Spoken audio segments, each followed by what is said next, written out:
What is going down, TikTok? Welcome to the Beyond Sober podcast as well. My name is Kohdi Rayne.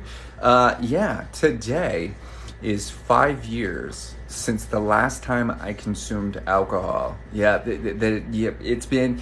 Today is no coincidence that it's also the day that I died. Died in the hospital, surviving cardiac arrest. Well, no, it was cardiac arrest that took me out. It was a liver failure that got me there.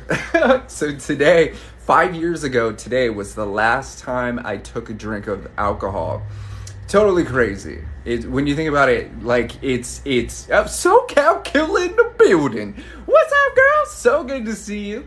When I think about this, I go like, dude, I wasn't supposed to make it past 27. I wasn't supposed to make it past 1 year after developing cirrhosis. I wasn't supposed to live this long, yet we did it. Here we are. Making magic happen. Yeah, I miss you, dude. Hey, it's been so long. I haven't seen you in forever. I'm so stoked to see you, SoCal Killer. What is that? How do I say that? The Ali Michelle? That's a lot of words. So check it out. One more smile. What's up, girl? So stoked to see you. It's been a while. Oh, you were just in Yuma? Oh, gotcha. That's probably, I don't know, 3 hours away, something like that. That's like the beginning of Arizona. I'm in Glendale. I have so much news for you guys. It's insane. No, Cody from Michigan. What's up? How you been? I've been absolutely phenomenal. I'm going to keep you posted, right? So much magic is happening, so many updates, so much news. And I've had to, I don't want to say this. I haven't had to. I've been intentionally reserving my energy, all right? Because I can't expel it all the time. Like you can't get all of me all the time. You can get most of me most of the time. In the time between going live, so much happens. And so with that, congratulations. Thank you so much, man. The real Layla Michelle from PS. Okay, please forgive me if I have no idea who anybody is. Palm Springs is a blur. Every single person that I knew and who thought they knew me when I was drinking, I don't have a clue who they are anymore. I am in zero contact with anybody I used to associate with when I was drinking. Today is 5 years without alcohol. Palm Springs is actually where I developed alcoholism. I practiced drinking for 24 years? 16 years I was drinking at high risk. High risk is more than 4 drinks a day. Most people that drink alcohol have more than 4 drinks a day. That's practicing alcoholic behavior. I just thought I had a good tolerance. I thought I was really good at drinking alcohol. I thought I was really good at handling shot after shot after shot, bottle party after party. And you're 20 hours sober? Fuck yeah, dude. And so the trip with this is, obviously I was practicing alcoholic behavior. Jennifer, what's up? Hey, Amanda, what's going down, girl?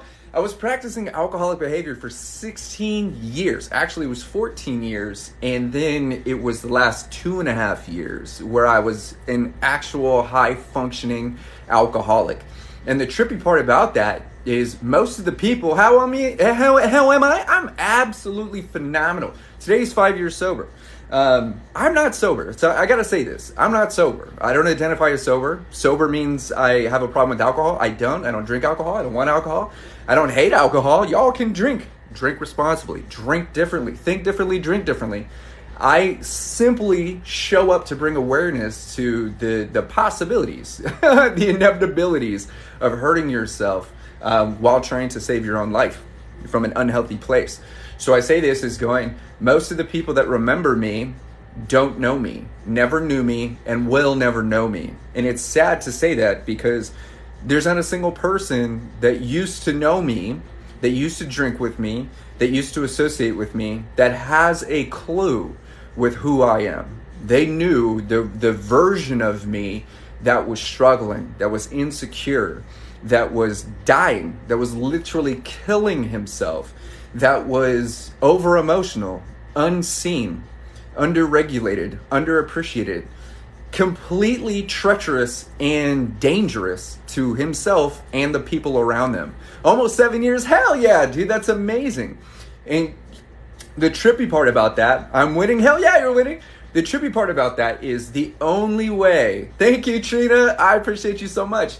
The only way that we could shift into someone that isn't basically punishing themselves with alcohol. Hey, thank you so much for the lights. That isn't punishing themselves is to basically actively become someone that loves the life that they live, loves who they are, love what they're doing, and love where they're going. And obviously, that's everything I talk about in the Beyond Sober program. Keep in mind, Beyond Sober is literally everything I wish I knew when I was struggling. Cam, I love you, man. When I was struggling. Actually, as a matter of fact, I've got something. Now that I think about it, I have a package. And I haven't, this is from my homegirl, Daisy. I was going to make a TikTok about this. And then I was like, you know what? Here's what I'm going to do. I'm going to unveil this. I need help. Hey, if you need help, then I want you to click the link in my bio. You can connect with me right there. You can leave me a message. We also have Dry July going on. So what day is it? I don't know. Is it the 11th? Yes, it's the day I died. It's my sober anniversary, 5 years. If there's anybody struggling, what is Beyond Sober? Beyond Sober is one of the most powerful sobriety programs on the planet. Literally, every single day, we have people that are jumping into the program, a community that's being built, and people are actively reaching out to me going, do I have to be an alcoholic to get through my sobriety? The reality with sobriety is it's not just about alcohol. It's not about substances. It's sobriety, sober from toxicity, toxic thoughts, toxic feelings, toxic actions, toxic people, toxic environments. And so I am a reflection of what sobriety looks like when you work so far through sobriety, it's not even an achievement anymore. You're broke? That's totally cool.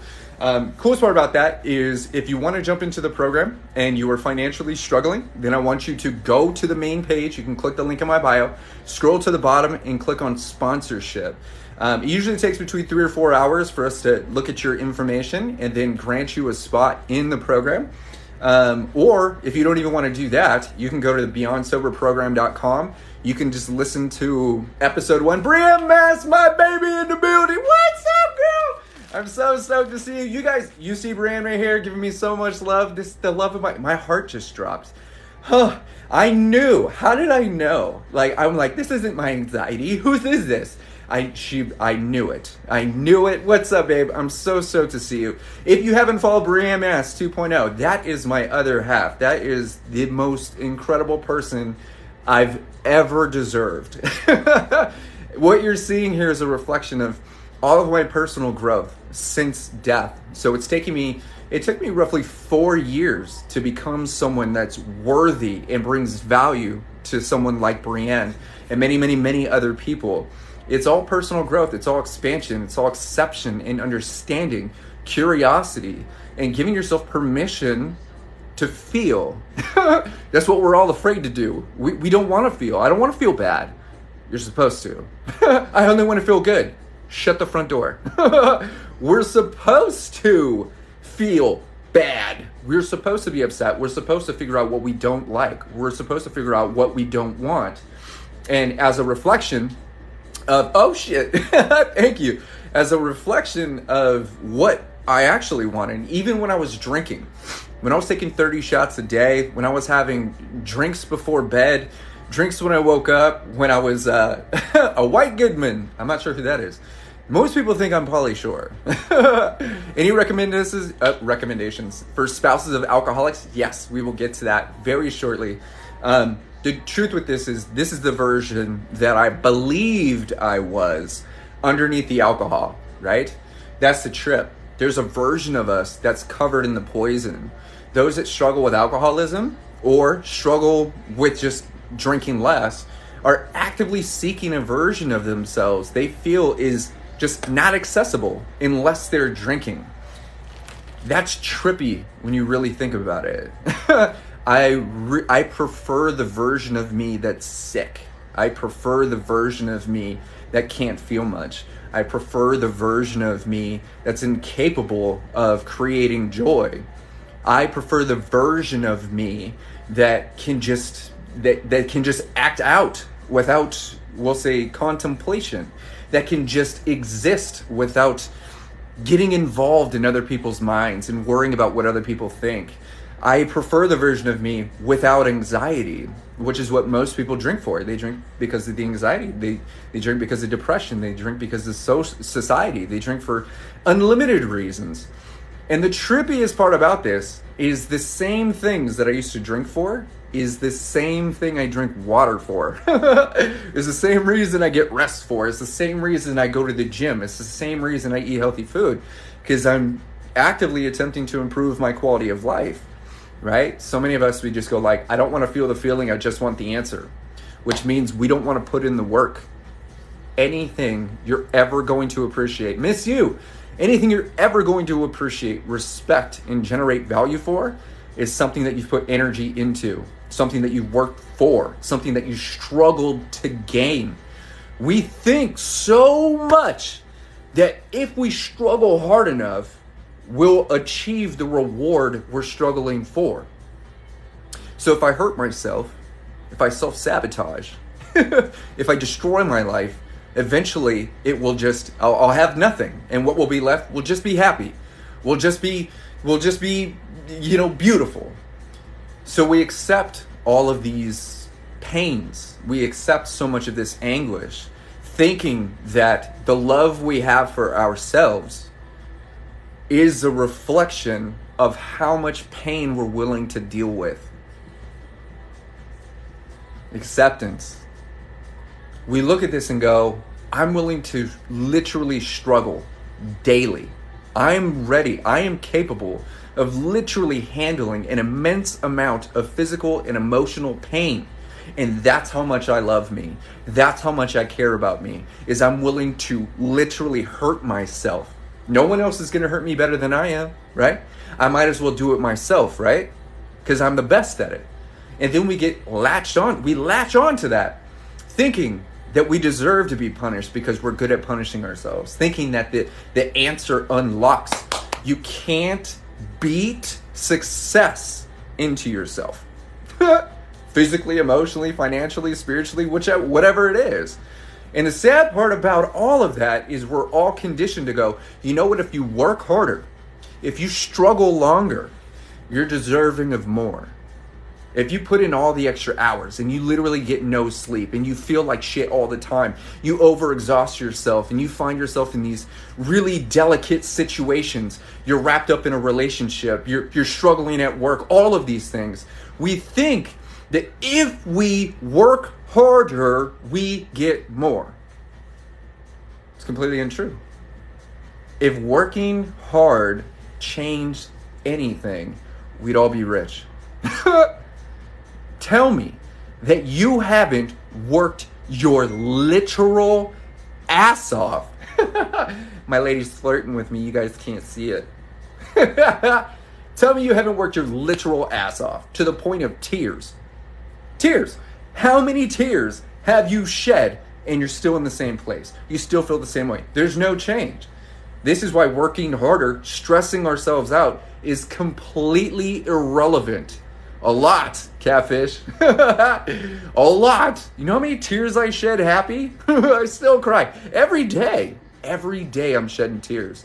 Every day I'm just blown away by how beautiful life is. How amazing things are. It could be something as simple as the wind. It could be a cool car. It could be a little bug. Or it could be something that I actually did in the gym. Like today I did some things that I've never done before. And I'm like, hell yeah, dude, this is amazing.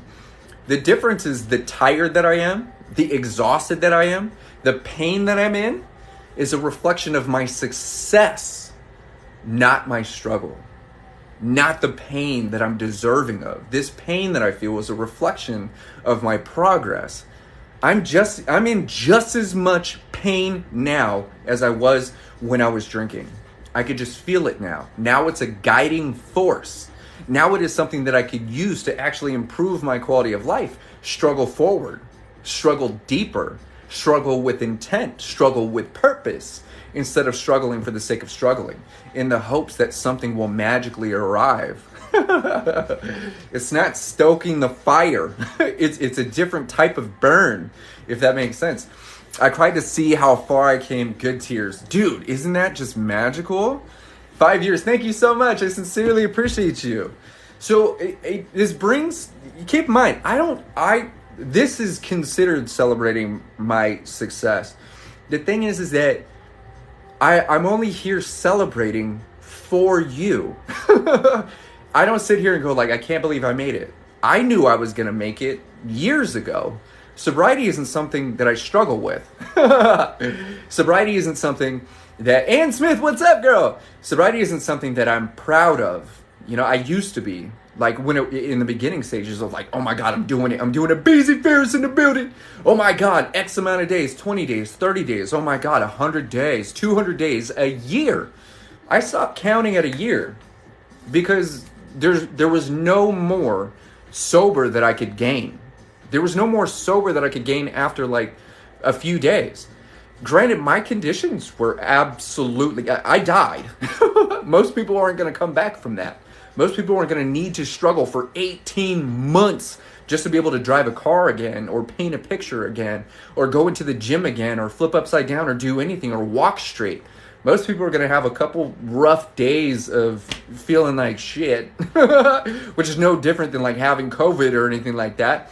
And then they're going to be in a position to be like, oh, okay, well, at least my appetite is back. At least I don't, I could do this and I could walk and I could function. I could do these things. Yes, I'm tired. Yes, I'm emotional. Yes, my mood is up and down. Yes, I'm not sleeping. But that's literally the extent of that. Do I want to get wasted? I'm already high as fuck. You couldn't possibly hang with me. That's how wasted I am. I'm high as shit. When they say high as shit, when I say I'm already high, it means that there's no dimension, there is no substance, there is no molecule that is going to even remotely compete with how astronomically drunk on myself I actually am. These are the facts. The question is, do you want to get wasted with me? You can't hang with this. This is why I love these questions. This is why people go like, you want a beer? You want water? You can't hang with water. You look at water like it's like the ugly cousin. It's literally the nectar of life. People think that I'm not fun at parties. I was just in Nashville partying with the best of them. Yeah, I was drinking water. I got videos about it, all that stuff. How is this even possible? How can you be the most drunk person in the room and not consume a lick of liquor? I'm faded off my own success. I'm literally drunk on my accomplishments. That's how I continue struggling forward. Is I allow myself to get literally just like chemically flooded with dopamine, with oxytocin, with endorphins, all by looking in the mirror, seeing my reflection here on TikTok. That type of drunk is what we're seeking with a substance. If you even remotely knew how intoxicating happiness is, you would never touch alcohol again, which is why 100% sobriety doesn't guarantee happiness. I wasn't guaranteed this. I struggled for years. I struggle today to maintain this. The difference is I have a regimen that guarantees that my rate of intoxication is as close to 24/7 faded, drunk on myself as humanly possible. I don't need to do anything specifically to operate from a state of happiness, because happiness is a state of being. It's not a destination. It's not something that shows up. You are looking at what happiness is. You are looking at the most authentic version of happiness you may possibly find. And that's what I share with you. Happiness is infectious. Happiness is literally intoxicating. Happiness is embodying. It's hard to describe, which is why words are human. And if you've never heard of Words Are Human, you can take a look at wordsarehuman.com. You can take a look at Brienne's program. The depth of words only goes so far. But an experience, which is what I create, not just for myself, but for everybody here, is what teaches. That's how we grow. It's not from words. It's from experiences. Just celebrated 1 year. Hell yeah, dude. I'm better than ever. That's amazing. Just signed up for your program. Excited to see what you have for me. Dude, I am so stoked. welcome, honestly. It starts with acceptance. Keep in mind, like everything I talk about here, congrats again, thank you so much. Everything I talk about here is exactly what I share inside Beyond Sober. It's now beyondsober.org. It's a full-on organization built by you. This is really important for me to share with you. I am not Beyond Sober. You are. You, as you grow through the program, you are the reason it is successful. You are the reason it's so powerful. I'm just a dude with two thinking caps on that's sharing his own thoughts and understandings of life. What I've done per request from TikTok is they say, how do I get sober? How do I quit drinking? How do I improve my quality of life? That's the program Beyond Sober, beyondsober.org, or hit the link in my bio if you guys are even remotely curious about that. Feel free to ask me a question. There's a little box there. You can type out whatever you feel like asking. And as soon as I can, I'll leave you a video response with my honest opinion. Whether BSO is for you or not, or you can get the single shot method, you can just download the guide, go to the podcast, I don't care.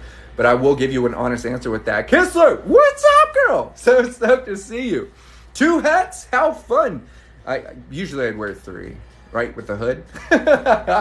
So all of this, that's the whole point of Beyond Sober. Like, where is it? You are it. It's when you've worked so far through your sobriety. You've developed the tools, the fundamental elements, the psychological traits that help you navigate not just yourself, but the world. How is it that between 2020 and 2022, during the pandemic, during all of these things that are happening, yes, I'm well aware of what's happening in the world, but why am I not crumbling? Why am I not depressed? Am I special? No, I'm human. I realize that what is directly in my world is directly my responsibility. That's what deserves my attention. Everything else that's happening in the world doesn't mean that I have to show up for the argument. It doesn't mean Trisha is amazing. She's called the revolution, right?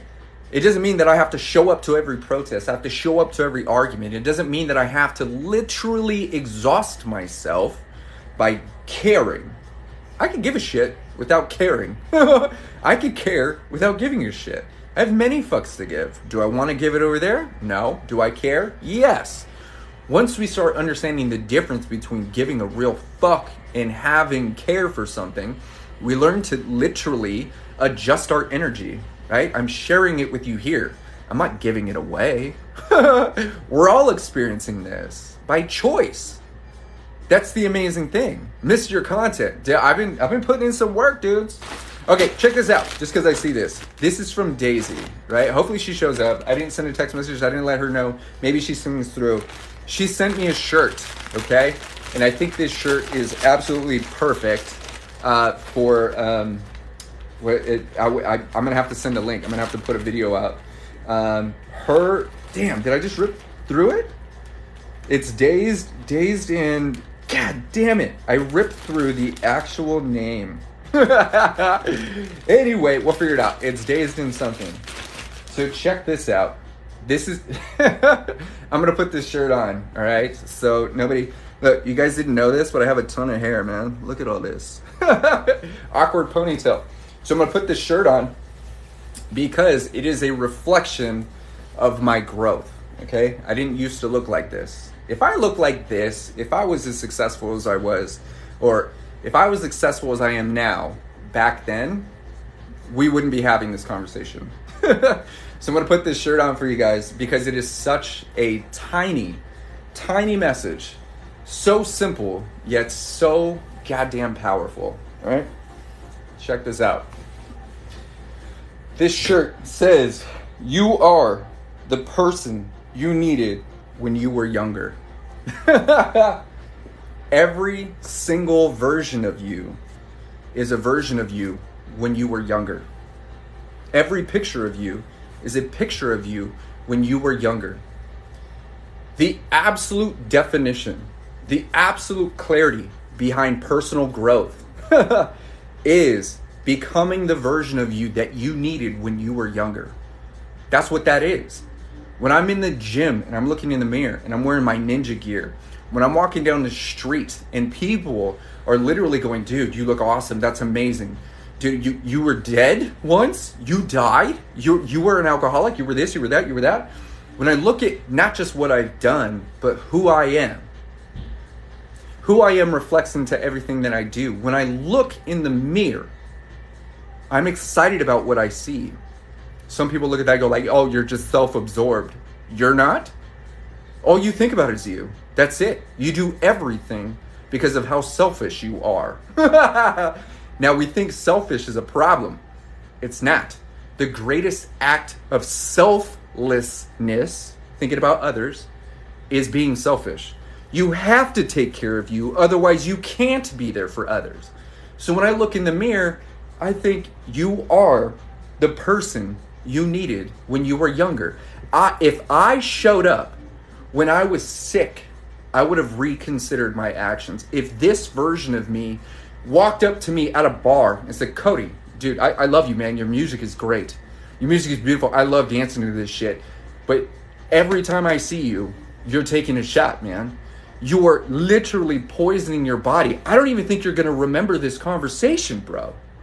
I care so deeply about you, man, that I have to bring this to your attention.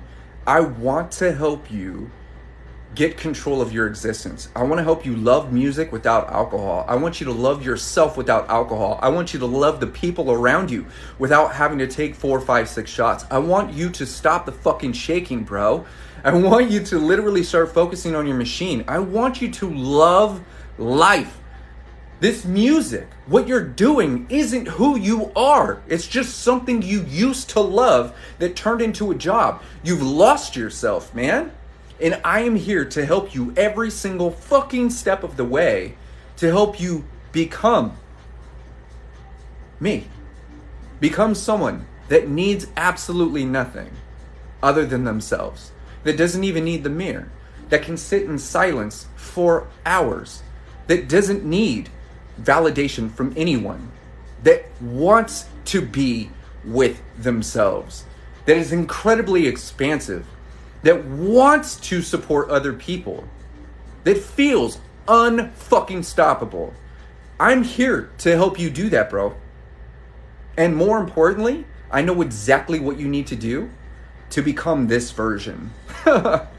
That's what personal growth is recognizing what's not working and putting your energy into the areas that are going to help you become more than that.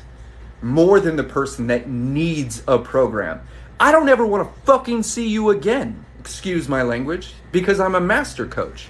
I don't want you to be dependent on something I've created. Yes, I've got products and services and opportunities. You are worth it. You are worth it. That's the only reason why the products and services exist. You've got to find reasons why you matter, why you're worth it. I can't convince you that I'm the guy. I can't convince you that I'm worth your time. You are worth your time. Had I known that, I would have felt worthy without the intoxication. Because every time I took a shot, I felt valuable. I felt like I fit in. I felt like I was on everyone else's level that was drinking. In reality, it wasn't actual value. I just wasn't paying attention to how fucking shitty I felt. I was afraid to go home by myself because I would be stuck with my own thoughts. So it would take 2 or 3 shots because that feeling of not being able to handle my own mind on my own was so fucking scary that I had to completely obliterate my mind and body with the poison to be okay with how much I fucking hated being alive. And all of that was because of the poison that I was using to escape the world that I created within the intoxication. If I just gave myself permission to grow. 52 days sober. I'm so excited for you, man. We're equal sober. You can't get more sober than sober. Sober is sober. Had I known that this was possible, if only I stopped fucking drinking. If only I stopped punishing myself. then I would have seriously shifted everything in my life. But how does that relate now? Would I change it? Abso-fucking-lutely not. In no way whatsoever would I change what most people call trauma. Would I change my PTSD? Would I change my anxiety? Would I change anything that's ever happened to me? Never, ever, fucking ever. Would I change a single thing, including the things that I disliked, including the trauma, including the situations I found myself in, including the struggle, the desperation, including the things that hurt the worst? I would never change a single thing, because every single one of those circumstances has led me to you. We wouldn't make sense had I not gone through that shit. Do I wish it upon anyone else? Absolutely not. Is it necessary? Absolutely not. I went 6 months dry. That's amazing, dude. Most people don't even try. That's incredible. I lost friends when I stopped drinking alcohol. Me too. The truth with this is I actively ruined my relationships while drinking. And then there was no way I even wanted to recover those relationships when I wasn't drinking. That's the depths of the poison, dude. A lot of us intentionally ruin relationships so we have more of a reason to punish ourselves with alcohol. A lot of us isolate ourselves. I got really good at isolating myself. I still isolate myself. I'm still here. It's still me by myself. I've spent a year, literally a full year in this room right here. Do you know how much growth I've experienced and given myself permission to feel in the 1 year completely by myself? It's a lot. It's an extreme amount. And there's so much success, so many people that I've helped, so many people that have grown. I've achieved more in 1 year than I did in the prior 4 years. That's insane to think about this. When you prioritize your physical, mental health, everything you ever wished for, longed for, had a desire for, or a dream for, becomes an actual possibility. Because you're no longer operating from a place of lack and toxicity and need. You are actively in a healthy place to realize that you have absolutely everything you've ever wanted. You just don't feel like this is where you're supposed to be. Just stumbled upon you and you look like Pauly Shore. Do you know who else thinks I look like Pauly Shore? Pauly Shore does. I put a video out. Pauly Shore actually commented on one of my videos and said, "Hey dudes, he really does look like me." And then we're friends on Facebook. I don't think we're friends here on TikTok. I don't know why. But people have thought that I was Pauly Shore since I was a little girl, since I was 14. That's trippy though. Most people, actually, I bought the website Not Pauly because so many people think I look like Pauly Shore. As a matter of fact, I was in a store the other day and this random chick named Tyler was like, "You know who you remind me of?" And I was like, "Pauly Shore." She's like, "Oh my God, how'd you know?" Everyone thinks that. I developed the personality, the style, right? I'm like a younger version of him, which is super duper dope. I love it. He basically raised me. He was my toxic older brother. There's a trend going around. I was like, you wouldn't recognize me 26 years ago or whatever. And they're doing flashbacks to all these kids. I got to do one for Pauly Shore. But that was actually some of the first, when I first jumped on TikTok in August 2019. Holy shit, has it been 2 years? Damn. August? 2 years? August of 20? Damn, it's been 2 years on TikTok? Holy shit, that's crazy. You're hotter than Pauly Shore. I get that too, and I appreciate it. How do you deal with getting triggered? I recognize that that's an area of my life that I need to focus on. Tell the masses that you have ADHD, how you help them. ADHD is a goddamn superpower, dude. You have to see it like that, though. You have to see your ADHD as a superpower. So here's the trip with getting triggered. You think I don't get triggered? You think, like literally, you think I don't get triggered? You understand that those triggers are your greatest guiding factors. I look forward to being triggered because first off, it's a reflection, it's a determination that I'm still growing, that there's things that I have to focus on. Excuse me. That was a sneeze. You see, I'm allergic to my own shit. That's what that is. So those triggers, goodness gracious, thank you. Those triggers are things that I really appreciate. I don't like them when they show up. Here's the coolest part about a trigger is I don't do what my dad does, okay? Or did. When he's triggered, boom, he immediately hits you. He reacts. When he's triggered by something, so you know it. It could be a sneeze from the other side of the room, but there is a massive reaction, like an explosion. That's our inability to not just control our triggers. You're not supposed to control a trigger. That's why it's a trigger. How are you supposed to control that? What, you put your finger on the other underside? You're going to put a stick in there? It's a trigger. It's a hair trigger. That's the reality, is your mind is processing information so abruptly that it catches you off guard. You're like, oh, shit.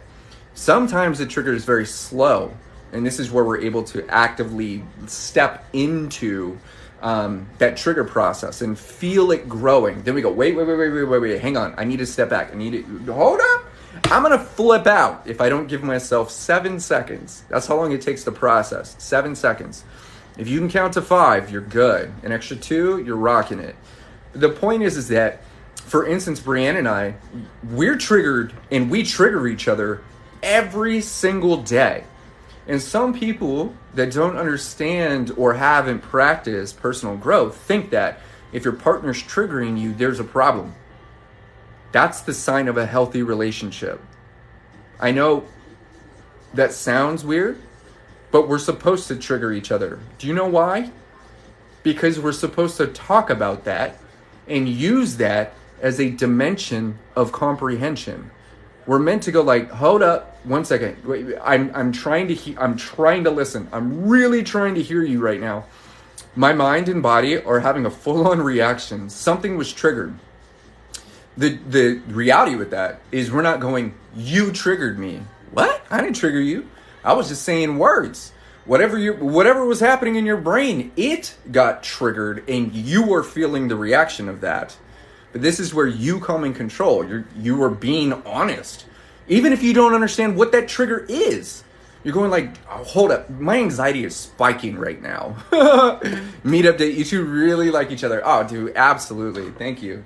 And so we say these things to go like, there's something going on. I feel like this. Even today we had a very intense conversation. And intense doesn't mean crazy or wild or outrageous.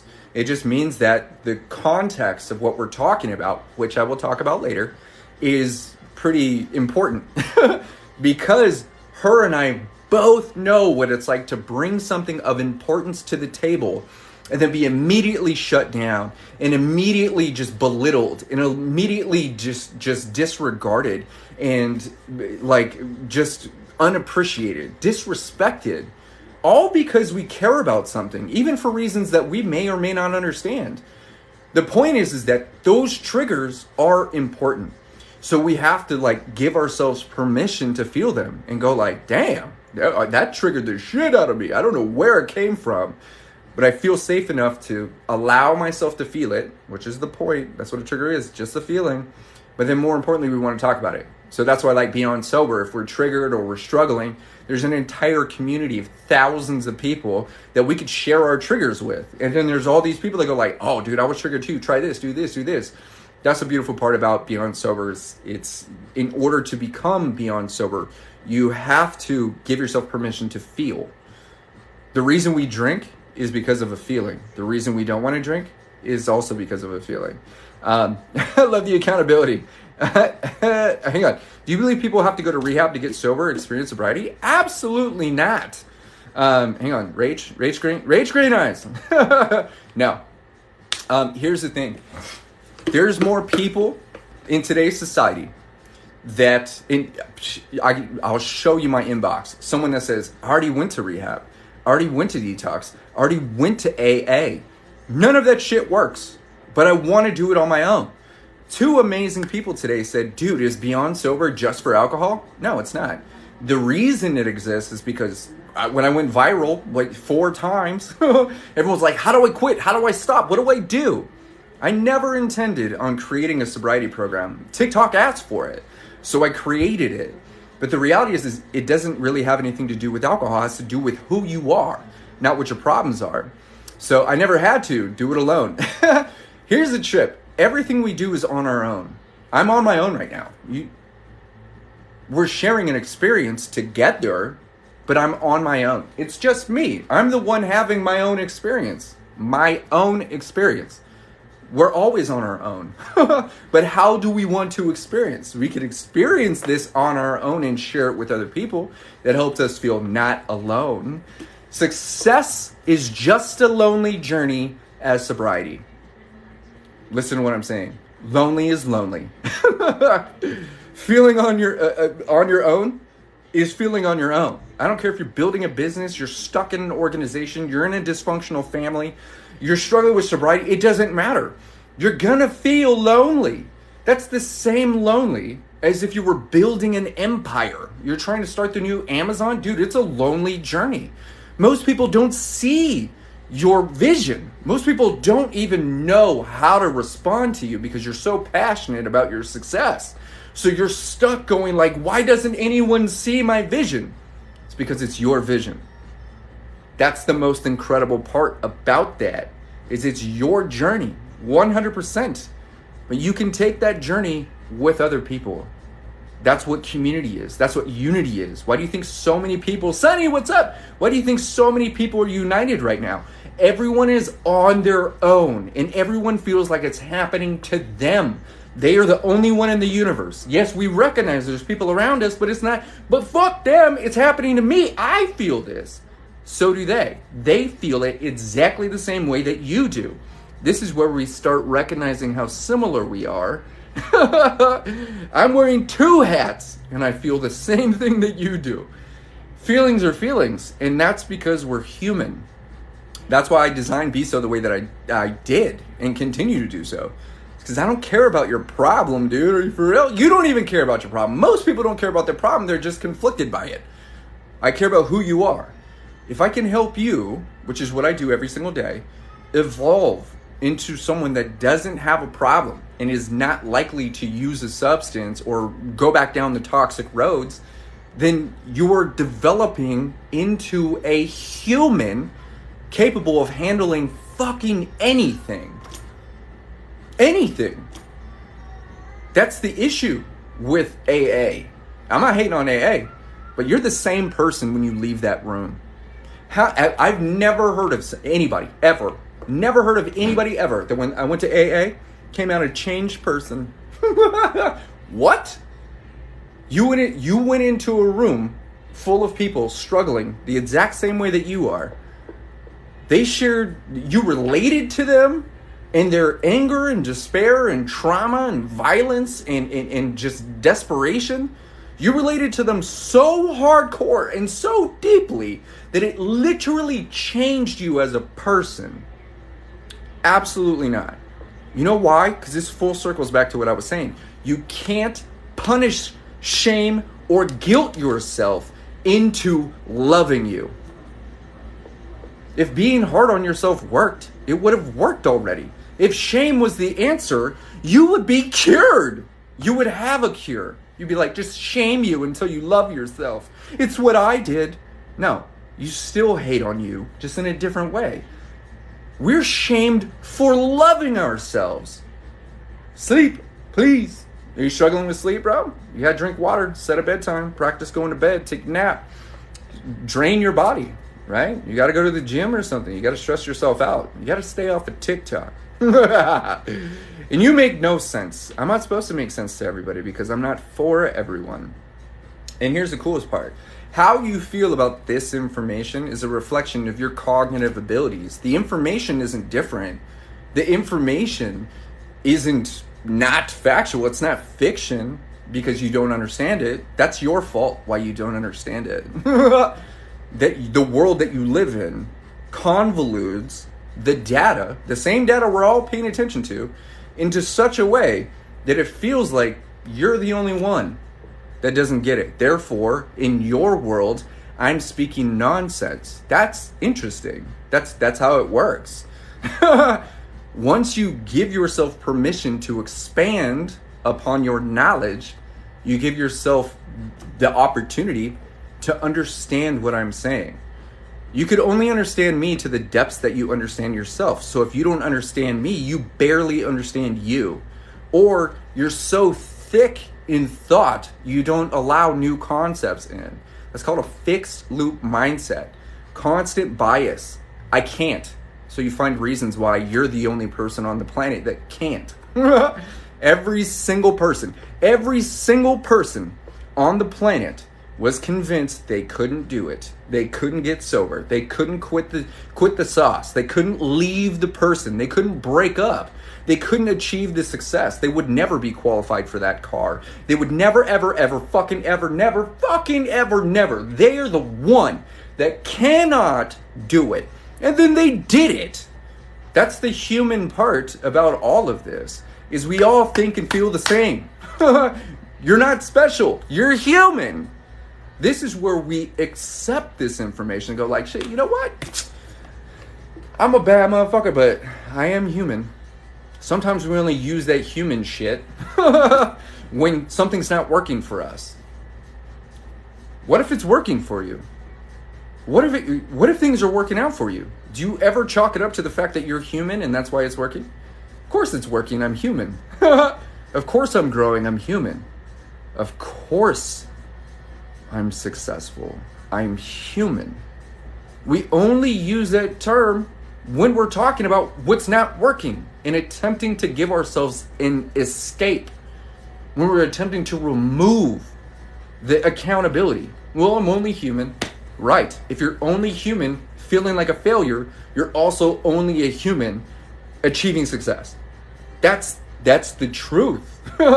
Trying to look at it in any other way is doing your human a disservice. You're actively attempting to make your life more difficult because you're human, which is crazy. You're not going to be anything else. Might as well give yourself an opportunity to be or feel more than human, like a superhuman. Do you think alcohol and pain medication are equal? Absolutely fucking not.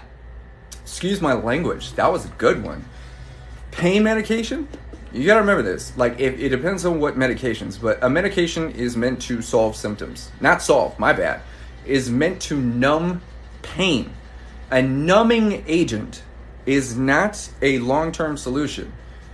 You break your arm, you obviously don't want to feel that. Feeling more of the pain isn't going to help your arm fix itself.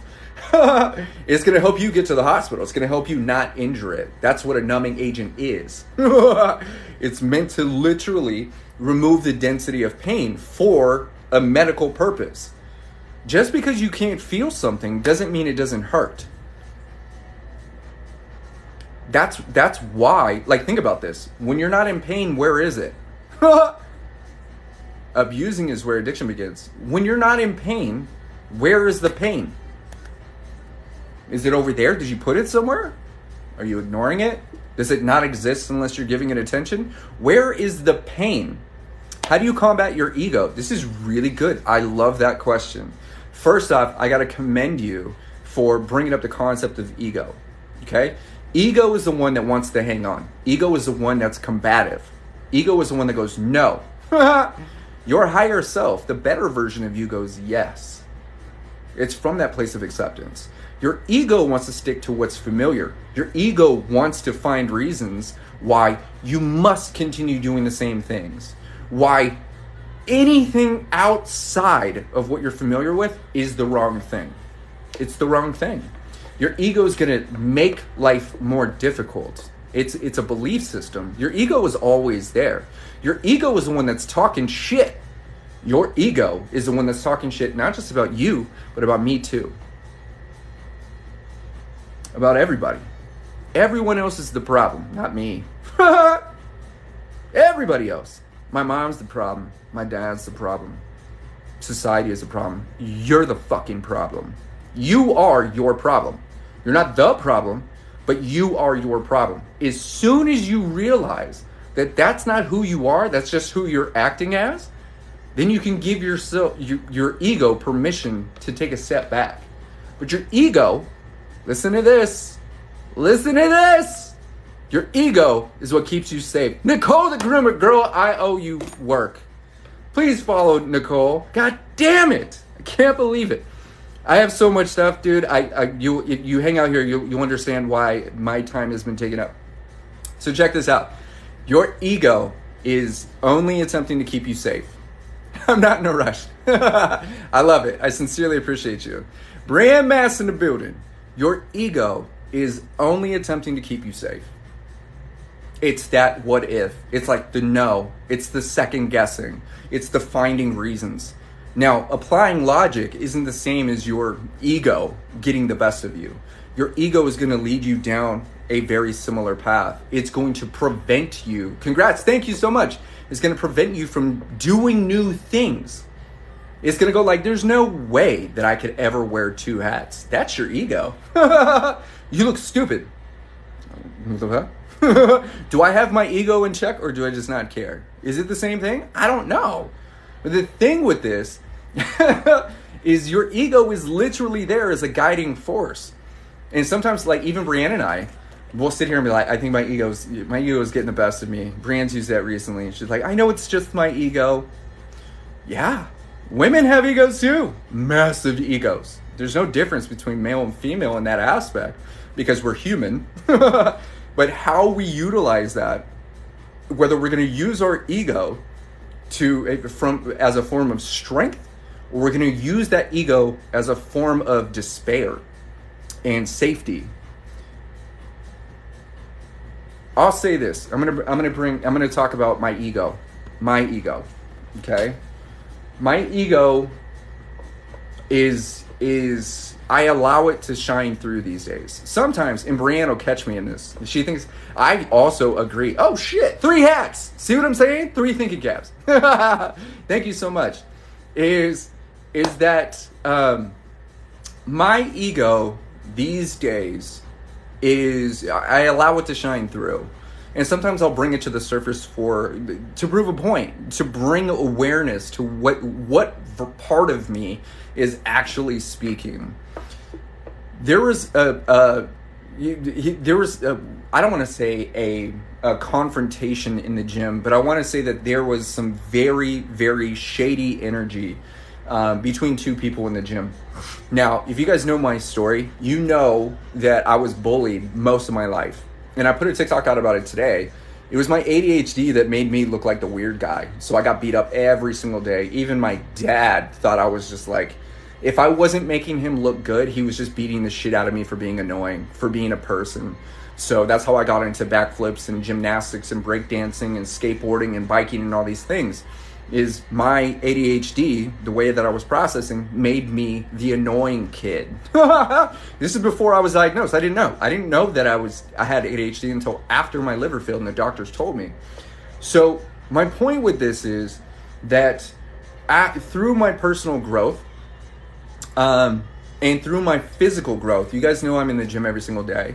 They call me Ninja. You guys can go to theycallmeninja.com. It's just going to forward you guys to my TikTok. But my point is that I'm respected in the gym for my physicality, my ability to do things that other people won't even try.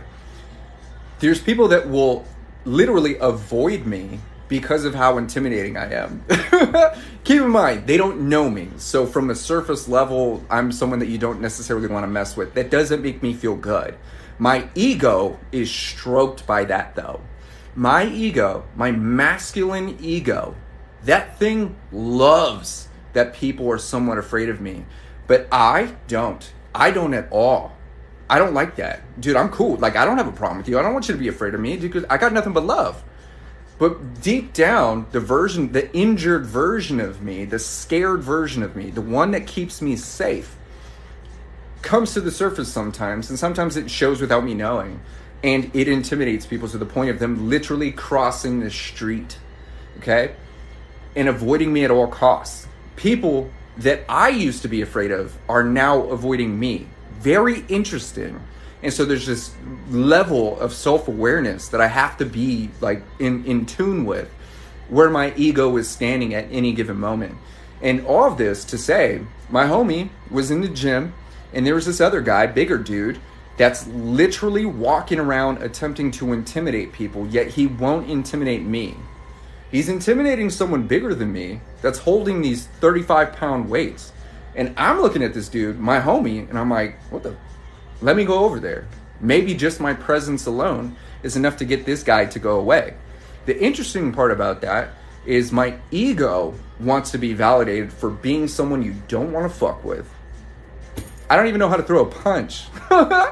I'm definitely someone you want to fuck with if you're looking to fuck with people, because I don't even know what I'm doing. I just look big, and I hope that that is a big enough deterrent where you don't want to throw blows. But my ego is like, dude, get up. You know what it's like to be bullied, and this dude's being bullied. So granted, both these people are much bigger than me. I'm only 5'7". I stand in the middle of these two guys. I would never normally do that. But my consciousness and my ego have a relationship now. I understand why I'm going over there. I understand that my nervousness and all of these things isn't going to change the situation. And what's most important to me is not, listen to what I'm saying, this is where my ego comes in. What's most important to me is not that this guy is afraid of me. It's that my friend feels safe around me. You see the shift? I want him to feel safe in the gym.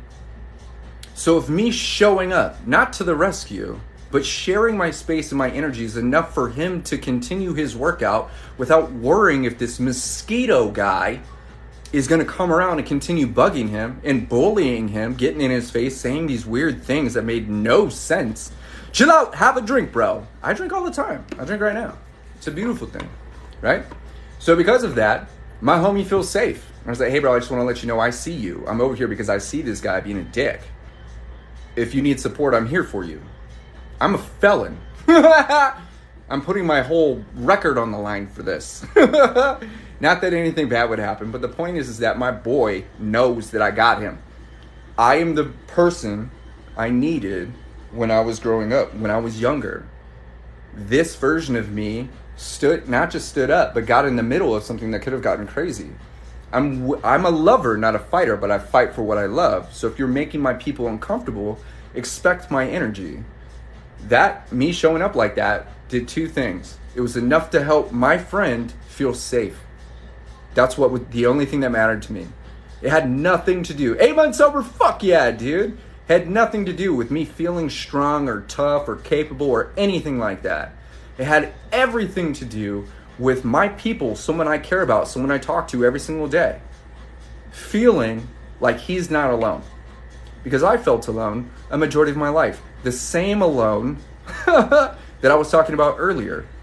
We don't want to feel alone. We're on our own. And at that moment, he felt isolated. He felt like he was the only one being bullied. 3 years, hell yeah. He felt like he was the only one that was getting the shit end of this psycho stick, right? So that's why I showed up for my homie. Yes, I was a little bit nervous, but the point is that my ego was in check. My ego, if I let it run wild, would have gotten in that other guy's face in an attempt to intimidate him away from my homie, instead of showing up for my boy and letting the extent of that interaction be a big enough deterrent. That dude stopped coming around. It was really trippy. And here's what's even crazier. As a reflection of that growth, I was crossing the street today in the Arizona 192 degree heat, and I hear this music playing. I look over, and there's this guy just dancing in his car, right? He's got these big ass glasses on. I have no idea who it is, but it got my attention. I'm crossing the crosswalk. Guess who it is? It's that crazy guy. I ended up vibing with that dude. People are people. Humans are humans, dude. Now, he may be showing up to the gym to start some crazy, wild shit. But the point is that I still connected with him, even though he had no idea that I was dancing across the fucking sidewalk to his music and his energy. I know that at the core of who he is, he's not a violent, angry, upset person. He's going to the gym for a reason. He just happens to be on a stimulant. I don't know if he's safe to be around, but my point is, at the core of every single one of us, we're doing something for ourselves. I'm getting something out of this transaction here. This transaction is sharing energy. You are getting something by remaining here and listening. We are all equally growing. One love, 100%. So when we recognize that we are human and that are capable of destroying ourselves equally as we are raising ourselves up. It takes the same amount of energy to hurt yourself as it does to love yourself. And in most cases, when we're so deep in the shit, it feels impossible to even love ourselves. That's because you haven't practiced long enough. This is why we practice. This is why we show up. This is why we continue to share ourselves. This is why we continue to give ourselves permission to feel low, to get depressed. It might feel like the end of the world, but it is also the beginning of the rest of your life. It is also a guiding force to you making decisions towards who you really want to be, what you really want to be. Most people, I say this all the time, so many people, that's why I chose to get sober. I was going to die. Dude, I'm with you 100%. I did die on that note. You know, I never really tried to get sober. I just tried to just quit drinking cold turkey. Before I was an alcoholic, I tried this. But I did not have the tools, have the resources. I felt like I didn't have the availability. I couldn't just put myself in AA and lose my job and lose my house. All of the reasons I didn't go to AA or any other option at that time all unfolded. Whether I went to AA or not, I drank myself and lost my house and car and job, money, friends, family. I lost all of that shit, all because I didn't even try. You probably won't lose any of that shit, but at least you tried. You made an effort. I never even did that, man. Never even did that. And it's because of that experience. It's because I wasn't the person that I needed when I was younger. If I was this person when I was younger, once again, I wouldn't need my support. I'd be the support. I'd be this person for others, which is what I am now. I am the absolute best version of myself, regardless of who I'm supporting, how I'm showing up for others, whether I'm on or off TikTok. I love being who I am. And that's why it's so important that we give ourselves the permission to grow, to feel ourselves, to really, really honestly look at how human we are. You can be as unique as you want, but you're always going to be human. The coolest, most astronomical aspect of being human is we're capable of way more than we give ourselves credit for. Way more. I've never met one person that knew that they were going to reach the success. I never met one person that knew out the gate that they were going to be the one that changed the world. I had no idea that I would literally be saving lives on an app. It's not an app. It's a world. It's a universe. I need that shirt. I'm going to put a link to this shirt in my bio. Daisy sent it to me, and I'm going to put a video out about this shirt. Super duper powerful, man. You are the person you needed when you were younger. I believe this. She asked me, she's like, you can have any one of these shirts. Which one do you want? I want that one. That subtle little tiny, look how microscopic this reminder is. It's just one single line of code. One single line, one single phrase. That's how simple it is. But that's how simple personal growth is. Simple and easy are not the same. Simply do these things. Easy is a reflection of how much you've practiced. It's simply drink water. It's not that easy to just remember all the time. It's not that easy to find yourself in a position to just keep drinking, doing these things. It's a practice. When you practice long enough, it looks easy. That's where the term easy comes from. That's why you do some crazy shit. You look at people playing soccer and they go, or like Cirque du Soleil, and you go like, damn, they make it look easy. That's the phrase. They make it look easy. It is not. Even the best of the best struggle to make it look easy. That's the practice. It's easy to be you when you love who you are. It's easy to be you when you love who you are. It's easy. You don't have to change. You don't have to put it on a show. You don't have to perform. This is one of the main things that Brianne says. She's like, you let me be me. Girl, I'm not letting you be anything. You're going to be you. As a matter of fact, I don't want any other version other than you.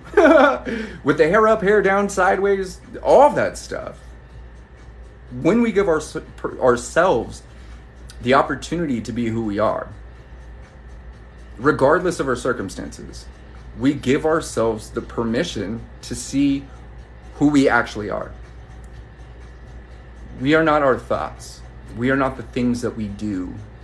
Those are extensions of who we actually are at our core. If you're here, you're someone that cares deeply about yourself and others, that wants to give many fucks, that is deeply affected by the world, that cares beyond words. It's probably pretty damn difficult for you to articulate how specifically you feel. That's the human struggle. But when you go, fuck it, I'm just gonna be me, then it gets really easy to figure out what parts of you don't prefer. There's so many parts of me that I don't prefer. Well, at this version of me, there's less. There are things that I still struggle with. I'm like, I wish I didn't have to deal with that shit, but I do. But the thing is I accept it. I realize that that's not something I want to do. Speaking, thinking, that's not what I want to say. That's not what I'm trying to say. I give myself grace. I'm not a dick out of the box now. Dick in the box. I'm a dick after realizing that you are just, no. Hang on. I'm an empath, straight up. Life is hard for me because of how much I care for others. 100%. Shadow work. Absolutely. I am an empath. Brianne is an empath. And that's, I really want to bring awareness to this because there's a lot of people on TikTok that want to discredit empaths. There's empathetic human beings that identify as empaths, and then there are spiritual empaths, all right? They are different but same. I want you to really remember this. You're supposed to feel deeply for others. But if feeling deeply for others is sacrificing yourself, then you need to give more of a shit about you. What others receive is the overflow of love that you've given to yourself. That's why Brianne and I work. That's why myself, my clients, my friends, that's why we work. Is because we're not trying to take care of each other. We've got each other. I got me, don't trip. You don't have to worry about me. That's a gift. You guys could know. You guys could disappear. You never see me again and know that I got me handled. As for other people, I don't know if I could trust you with your emotions, dude. You haven't been really taking care of you. Hang on, what was I saying? I'm drinking that out, but I'm gonna stop tomorrow. That is such a common thing to say. So check it out. It only takes 4 days for alcohol to completely process out of your body. It takes about 25 hours for you to stop feeling the effects of alcohol so you can start feeling sober. So remember this, if there's still alcohol in your bloodstream, it means it's still in your brain too. So that's why in 4 days, you're 100% sober. That's clinically sober. In 4 days, you and I are the same amount of sober. I'm 5 years and I've never consumed alcohol. Even at the bar. Brianne's like, you didn't just lick your finger, did you? You had that in a Corona. No. It looked like it though. No, I didn't. I didn't taste it. I kind of smelled it. I don't know what alcohol tastes like. So I'm going back to empaths. Because we feel deeply, we're all empathetic, or ideally are supposed to be. There are those that practice accessing their empathetic capabilities, and those that refuse, and those that are incapable, and those that are like literally genetically, we're gonna say, disfigured with their ability to understand the emotions of others. That's a lot of unhealthy people. 6 days sober, hell yeah. A lot of people, narcissists, toxic people, people with unhealthy processing, they can't commiserate, or they struggle to understand the emotions and feelings and struggles of others. It's hard for them to step into someone else's shoes. And sadly, empaths, people that care deeply, develop a love and sometimes a connection with those types of people because we understand them. And we find ourselves in completely unhealthy situations where we feel trapped because we've latched onto the possibility that each human holds. We've seen a dimension of possibility, and we live within that dimension of possibility, and we give unhealthy people so much grace to the point where we start taking on their unhealthy traits just to survive. Empaths go through a lot. Highly empathetic human beings are willing to sacrifice themselves, which is the problem. That is the issue. Care with boundaries. Care with intent. Care with understanding. You are that. I believe you. I'm telling you this. A lot of people, you know, when I say like I walk 80 miles a month by myself and I'm in this room, it's also so I don't develop emotional entanglements with too deeply with people, because I struggle to just go like, oh, we're just cool. Tough love. Tough love doesn't necessarily work for most people. I struggle to disconnect. And it's not like, oh, you're going to fall in love with this person. It's no, I give a shit. I give a shit real quick, or at least I used to. Now I'm kind of neutral to most people, and then I decide who I want to invest in. An emotional entanglement by choice is an energetic exchange. It means that if I'm going to be thinking about you, which takes up my physical energy, then I want it to be something, I love you, I want it to be with somebody that I deem valuable based on the amount of energy that I'm going to be expressing. So if I'm going to think about you, if I'm going to be excited to see you, it doesn't necessarily mean I need anything in return. It just means that I want to basically protect my energy so it's not drained. Vampires. Brienne talks about this in Words Are Human. Vampires, energy vampires. I'm so glad you saw my energy and that you were so attracted to it. You love my energy, then why did you drain it? Why did you latch on to me so hardcore and take every ounce of energy, positive and negative, from me? You literally ripped it from me. Now I have nothing left to give and I'm stuck with you. Tips for getting through the first few days. Yes, 100%. Remember this. Just because you're thinking about alcohol doesn't mean you want it. It doesn't mean you're craving. So many of us just go like, obviously, you think like not having alcohol, you're just going to like not think about it? No, hell no. You get 1,000 things can happen. You can get lost in a movie, lost in a show, lost in yourself. You can go to gym, do all this stuff, and you're going to think about a specific feeling. So the first few days, you're going to think about it. That's because you've created a habit. You've created a neurological connection with a specific feeling, such as when I get home from work, I love to crack open a beer because I want to relax. Now, neurologically, we've written a pathway that goes alcohol equals relaxation. So when you stop drinking, your brain still goes alcohol equals relaxation. That's called habitual thinking. It's a slave to your subconscious. This is why most things, look at the way I'm putting myself. I didn't do this intentionally. I didn't laugh like that intentionally. You see what I'm saying? You see my eyes? You see all this stuff? You think I'm like out here going, put your hands out, get real big. I've programmed myself over years of talking, communicating deeply, that this is how I express myself. So without effort, I do this. Without effort, I think that. With actual effort, I have control over my thoughts, what I want to think. That doesn't mean I don't have intrusive thoughts and I'm like, where the fuck did that come from? It just means that I don't have a reaction and think that I thought that on purpose. So days 1, 2, 3, and 4, days 500, you may still think about alcohol. I'm talking about alcohol 5 years later. I don't think about it. I go down the alcohol aisle, I go to bars, I do all these things, but I don't think about the feeling that alcohol provides. That's the trip.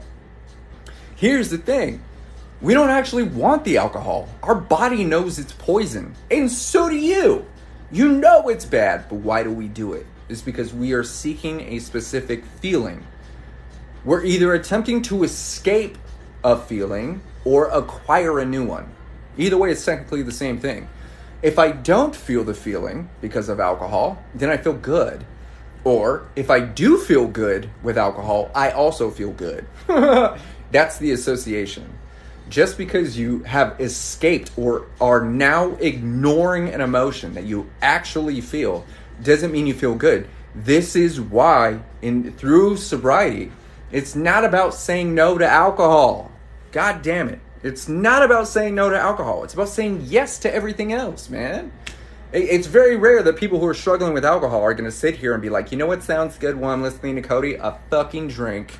Although people do that, it's very, very rare. But you are saying yes to things that are good for you. Infinite thing. Everything that's not obviously bad for you is good for you. Thank you so much, Jules Clark. I appreciate you. Everything that is not moving you backwards is technically moving you forwards. It's contributing to your direction, which any direction in the opposite of direction of where you don't want to be is the right direction. So with all of that in mind, I want you to remember that. You don't want the alcohol. It doesn't even taste good. You've acquired a taste for it. It doesn't taste good. Like objectively, without your emotion, without your training, if it was day one for you and you didn't have a mixed drink, you would not like alcohol. I didn't like the taste of alcohol. It's not a likable taste. We learn to love it because of the feeling. We go, I'm willing to deal with this shitty ass taste. I'm willing to deal with this pain. I'm willing to deal with the GERD in the stomach and the throw up and the hangover. I'm willing to deal with that for a short moment in time where I forget about how miserable I actually am, of the areas that I actually need to be giving my attention to. Here's something that's so important. Messed up organs. I got a few of those. Please take this personally. So many people that struggle have developed the mindset that working on themselves is wasting time because they shouldn't have to. As humans, we go, I shouldn't have to be working on myself. Isn't this what the alcohol is for? If I don't feel it, I should be fixed, right? Isn't this what this conversation is for? If I don't feel it, I should be fixed, right?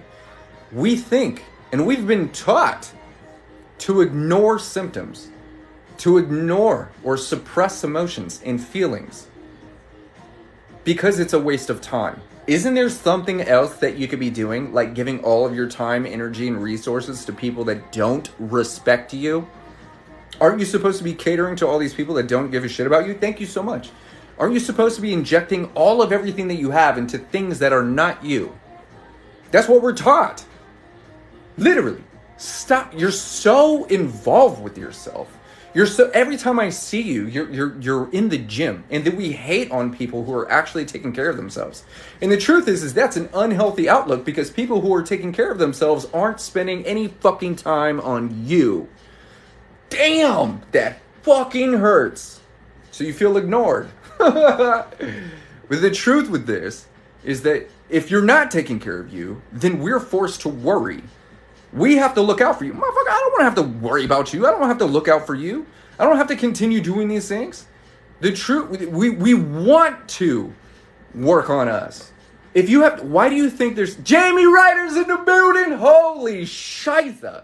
If you guys haven't followed Jamie Ryder, dude, I have so much news for you, dude. So much news. We're going to get to that very shortly. If you haven't followed Jamie Ryder, he's one of the most powerful people here on TikTok. Not only is he an incredible human being, he's developed numerous programs. He just released a book, which I'll be buying here shortly, bro.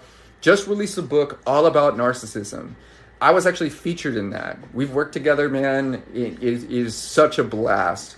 What he's created, what he's done, how he's helping people, how he's showing up for himself, his wife, and the community is absolutely phenomenal, man. If there's one person, aside from Brianne Mass, that I recommend you guys definitely investing in, it's Jamie Ryder. 100%, dude. He's absolutely killing it. Absolutely killing it.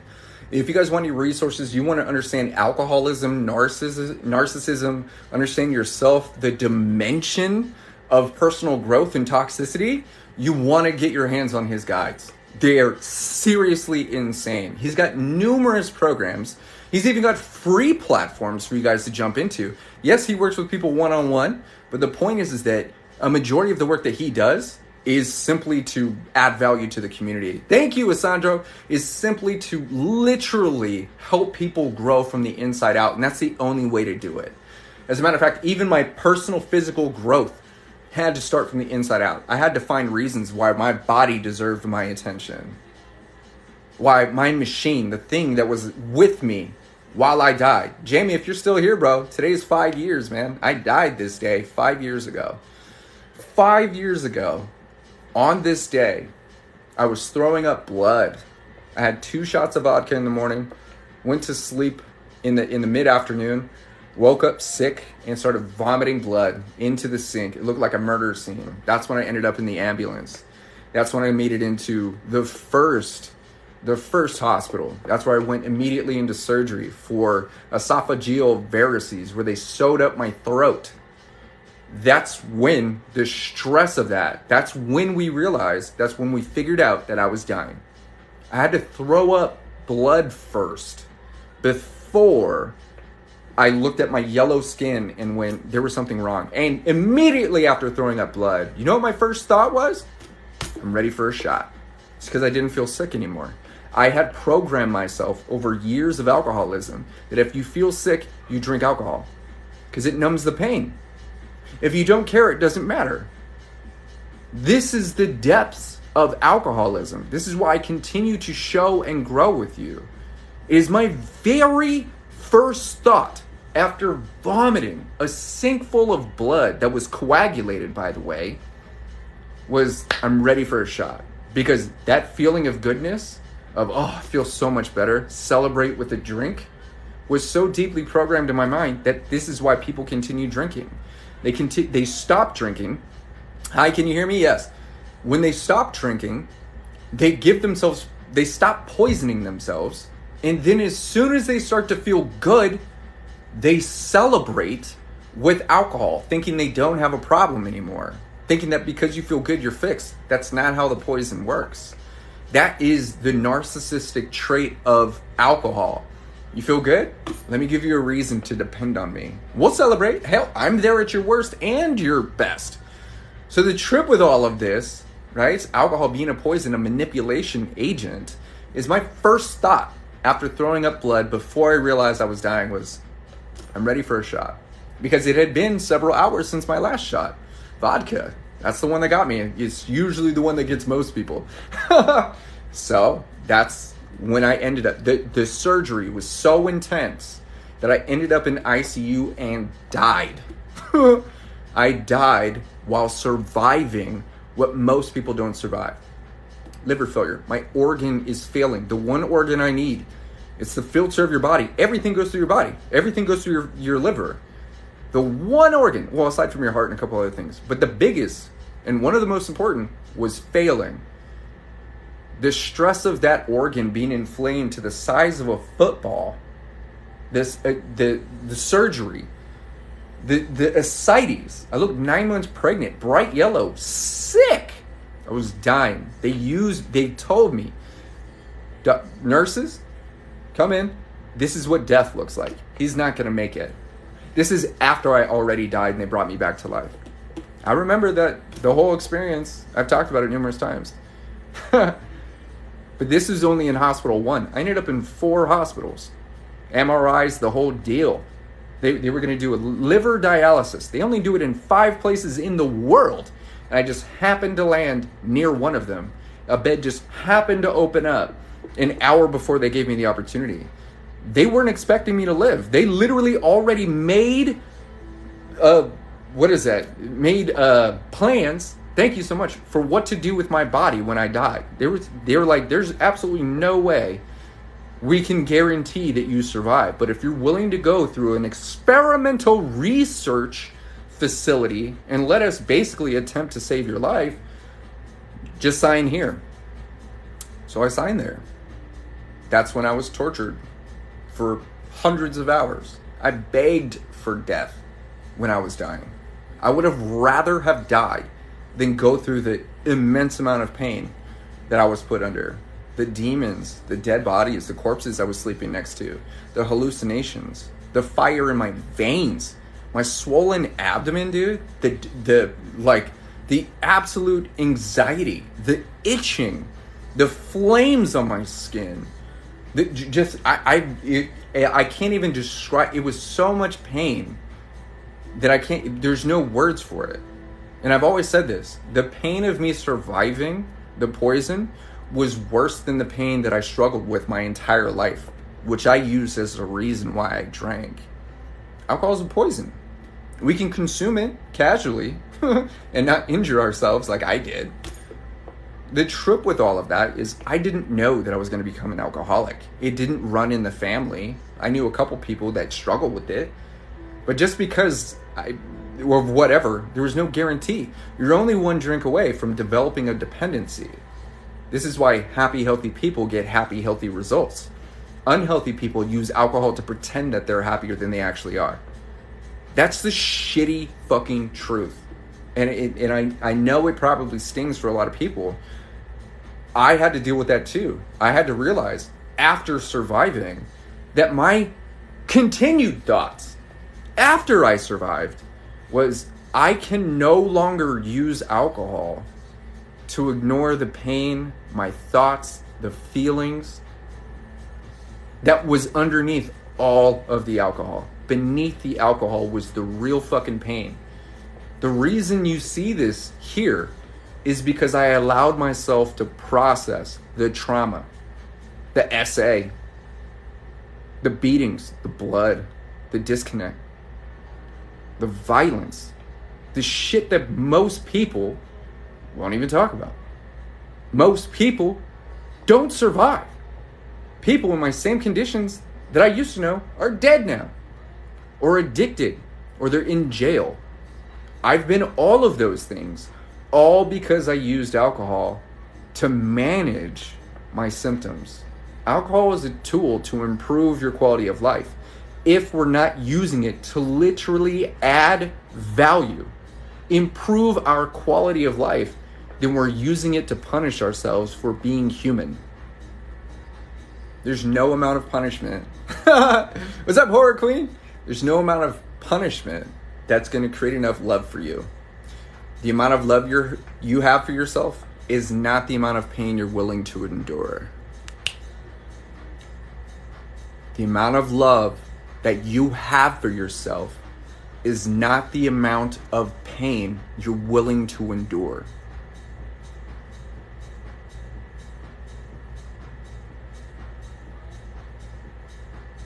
Ravencroft. Disassociation. The majority of my life is one fat disassociation. I don't even remember most of my childhood. Yet, 5 years later, I still remember glimpses of things I did when I was blacked out. That's trippy. It's hard for me to remember. Holy shit! You're helping me so... Oh my goodness gracious. I'm so glad that I'm helping you. That's amazing, man.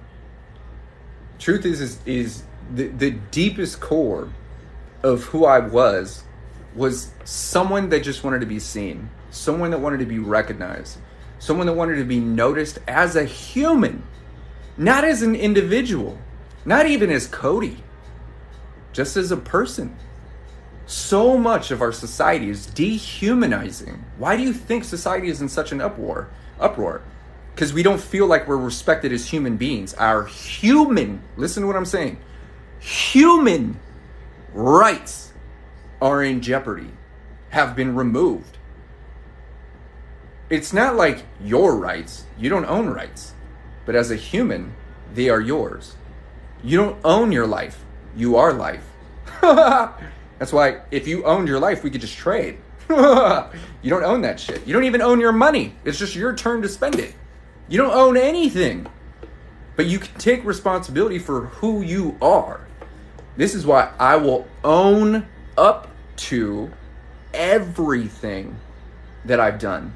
Even the shitty shit. Even the people I hurt. Knowingly and unknowingly. Brienne said this thing the other day.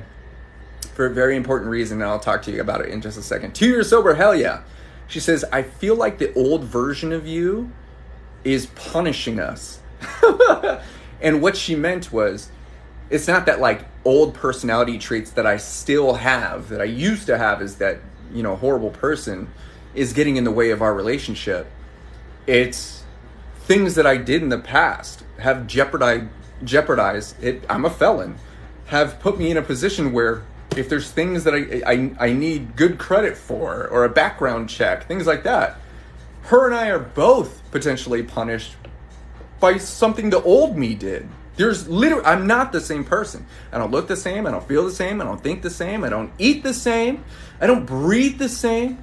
Nothing about this version of me is reminiscent of that version. That's why I'm not an alcoholic. That's why I'm an ex-alcoholic. That's why I'm not sober. I don't have a problem with alcohol. So most people are sober. I'm just a regular dude on the street wearing 2 hats. That's it. But where I'm going with this stuff is I am the version of me I needed when I was younger. That's the only way we grow, is by focusing in these very specific areas. I can't say go do this. I can't give you advice because I'm not you. You can give you advice based on who you are, based on who you want to be. More importantly, knowing who you don't want to be. So many of us go like, no, I don't like that trait. Good. I love that you don't like it. I'm excited. Hey, Kat, I'm excited that you don't like that part of you, or that extension of you, or that version, or that personality trait, or that thought process, or that reflex. Whatever it is that you don't like, that is your greatest fucking recognition. You have to know what doesn't work for you. You have to know what you don't like.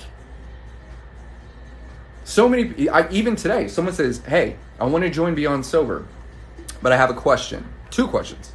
Is it just about alcohol because I'm struggling with drugs? The answer to that, absolutely not. The reason you do those things is because of where you are in your mentality. Your mental health is reflecting into how you consume that substance. And it doesn't matter what substance it is, right? So we focus on who you are. The other part of that, the other question is, do I have to fix my trauma and my PTSD before I get results? Before I become someone that I actually enjoy? Before I design a life that I love to live? Do I have to fix my trauma? Do I have to solve my PTSD? Do I have to become someone so I can get results? That sounds like an oxymoron, because the whole point is to be exactly who you are. You are not your trauma. You are the reflection of it.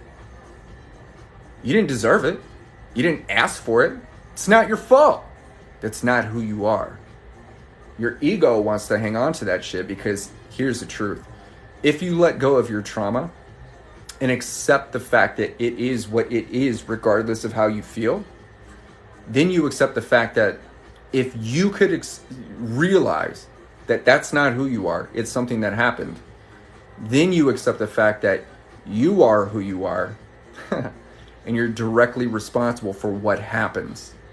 That's a different type of acceptance and accountability that most of us are afraid to step into. Because if you're happy, that's your fault. If you're not happy, it's not my fault. Guess whose fault it is? It's yours.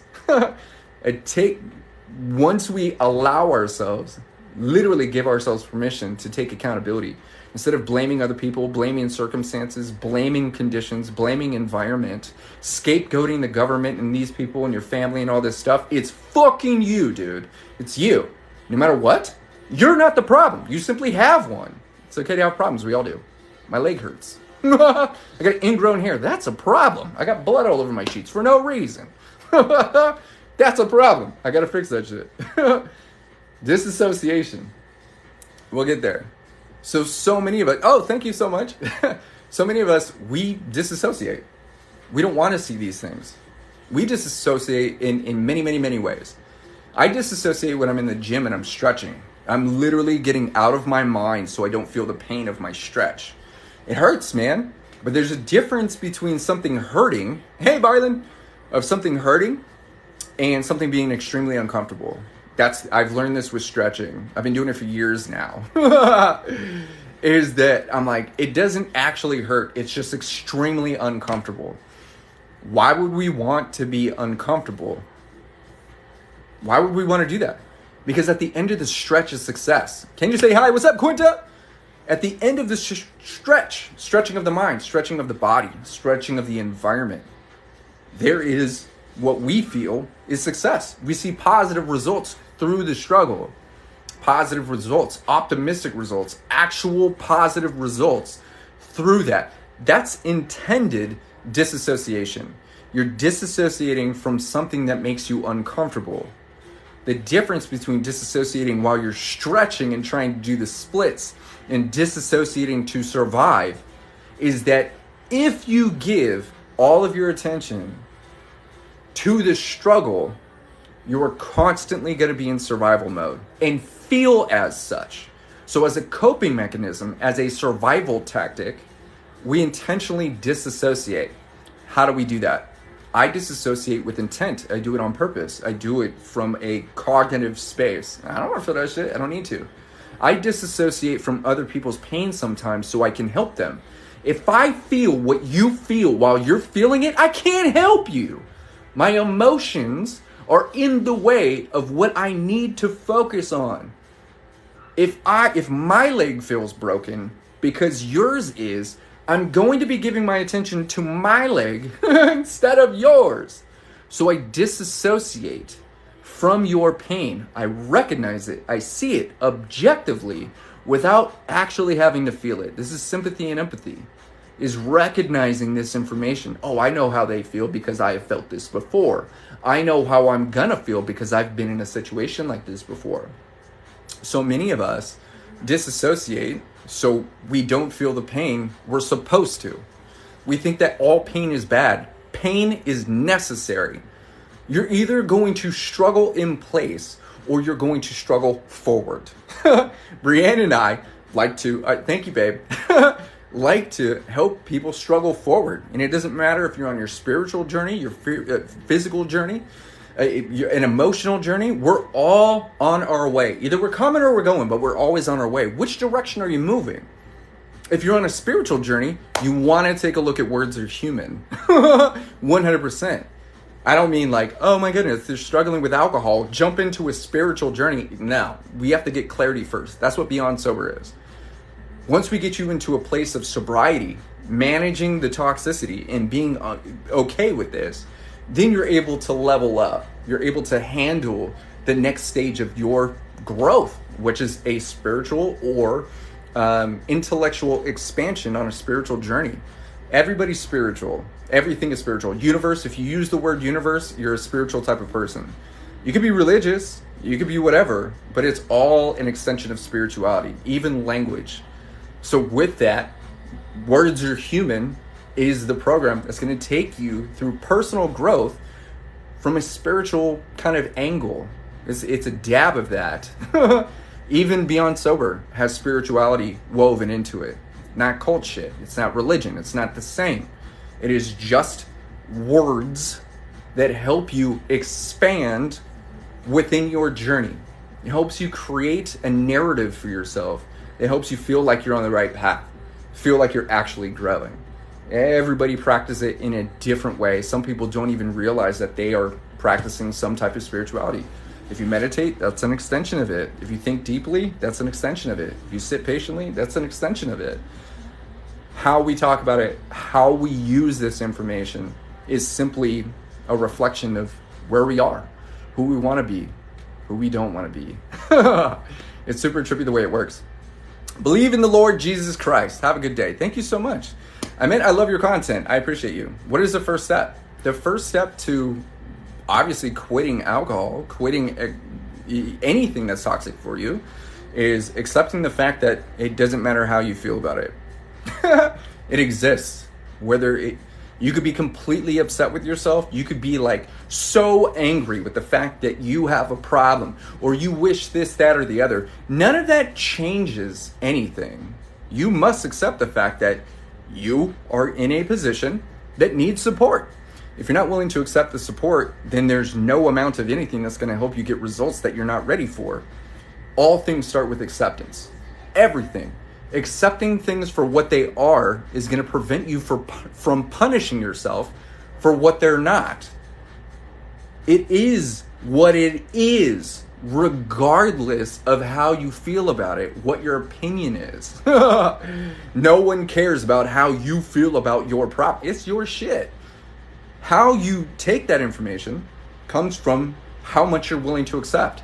If you could accept the fact that you're in a position where you can use the support, whether it's your own support or the support of others, then you've accepted the fact that you are not the problem, that you are a collection of circumstances that put you in a position to make specific decisions that led to where you are now. If you can accept the fact that you have an issue, you accept the fact that everything prior is the reason why that issue exists. Also accepting this information puts you in a position to accept the fact that you are now in a position to take very specific action and create new environments that's going to generate new thoughts so you have new feelings and get new results. That is the art of acceptance. It is a literal art form. Words Are Human talks about that. Biso talks about that. Once you accept this, you understand acceptance as it is, radical acceptance, then you understand that your life is one big habit.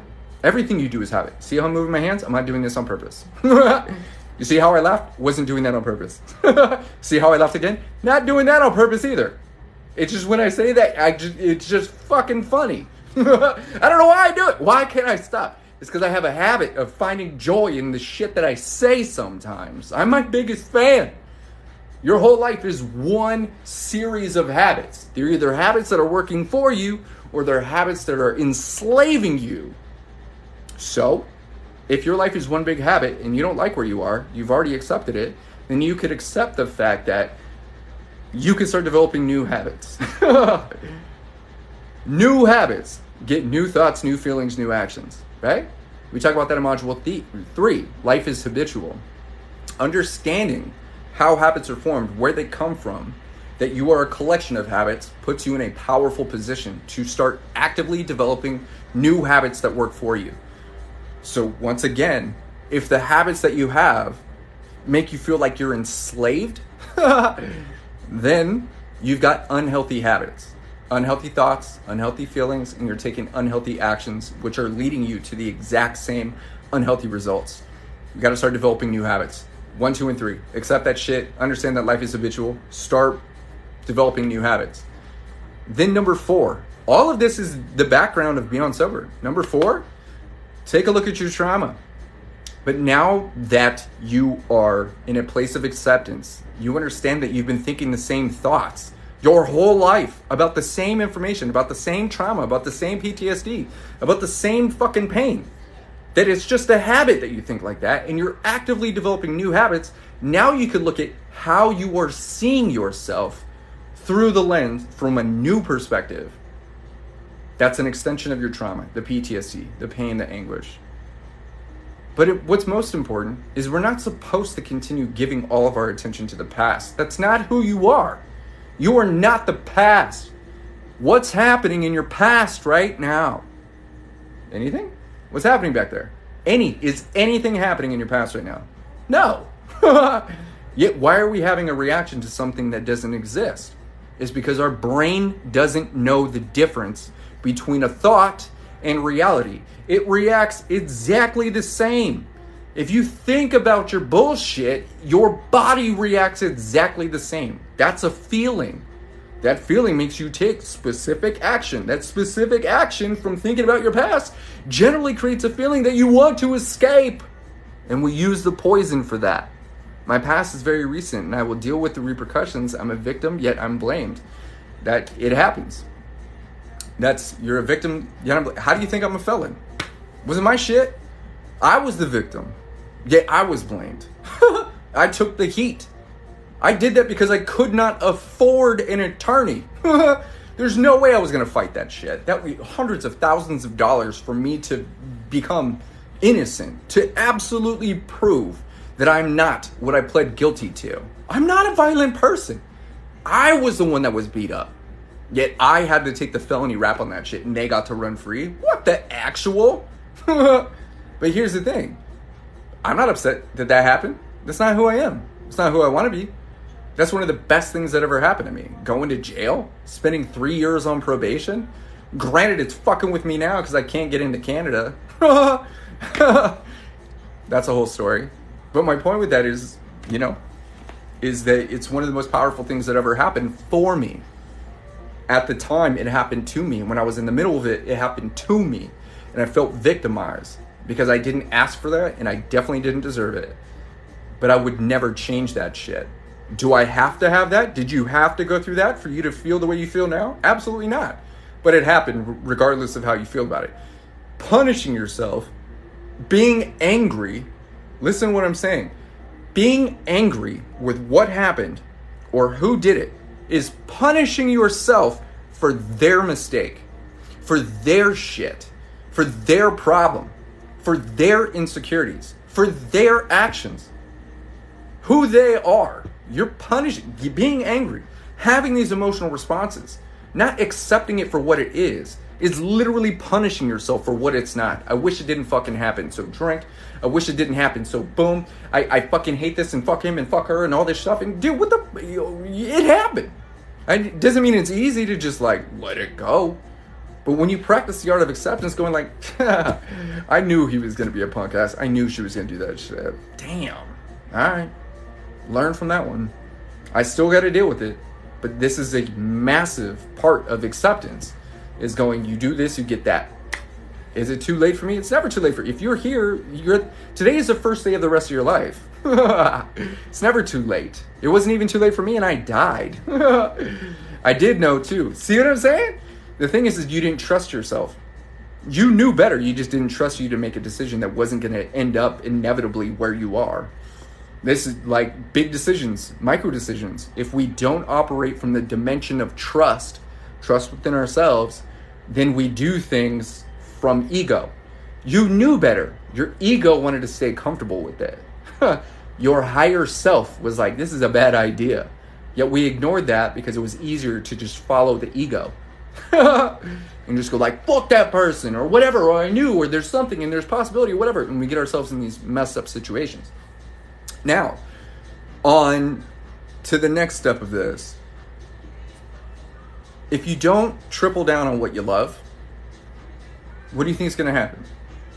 If you don't do things that actually bring you joy or have the potential of bringing you joy, then you're operating from a state of enslavement, misery. You are a slave to the habits you don't prefer. So everything feels like a challenge. Everything feels like it's not for you. We look at this and go like, no, I haven't done enough to deserve happiness. I haven't achieved this. They didn't say this. I didn't do this. I have a bill that's owed. There's a flat tire. There's, no food in the fridge or whatever. None of those are good enough reasons for you to remain miserable. Misery is a choice. It's a decision, right? If you don't what you don't change, you choose. So if you're not doing anything that's actually putting you in a position to feel joy, then that's another form of self-sabotage. Self-sabotaging. Sabotaging self-possibility. You're literally in a position where you could make any decision, and we choose to self-sabotage by saying, I don't fucking deserve the happiness. I don't deserve the pleasure. I don't deserve the joy. I haven't done enough.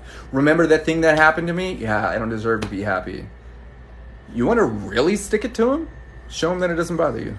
It's a bully effect. Go to the thank you. Go to a roller coaster. Do things that make you happy. Hang around people that give you permission to be you. This is the reality with this stuff, is we think we have to deserve the joy that we have earned. We think we have to do something. We think that joy and happiness and pleasure is transactional. Pleasure is different. I do this, I feel this. Happiness is a state of being. You deserve it because you're a human. This is all back to the beginning of this conversation. You deserve this because you're alive. But just because you're alive, it doesn't mean we're living. Give yourself permission to live, regardless of what you're struggling with. Is it possible that the reason it's so hard to disconnect from the misery is you're not even doing a single thing that's giving you the polarity of what you don't want? You're just, this is how life is. It's miserable. It's fucking not. That's where we choose to stay because we're comfortable there. I know how to operate within the pain, within the discomfort, within the things I don't prefer. I know what to think. I know what to feel. I know what to do. But if you're doing things that are contradicting that, how do you feel? Why do you think it's so hard for you to accept a compliment? Dude, you look amazing. Well, you know. No, I'm telling you, your hair looks fucking dope. What do you know? Shut the front door. I'm telling you, your hair is dope. Just accept the compliment, dude. You don't have to find reasons why you deserve the compliment. I'm complimenting you. I found the reasons why you deserve it. I did the work. You just have to literally accept it. Why is it so fucking difficult? Because you find reasons why you think you don't deserve it. Even though it's going to bring joy, pleasure. You think you haven't done enough. You think you're not enough. You think you don't have enough. Accept the compliment. Accept the joy. Do shit. Show me what happiness looks like.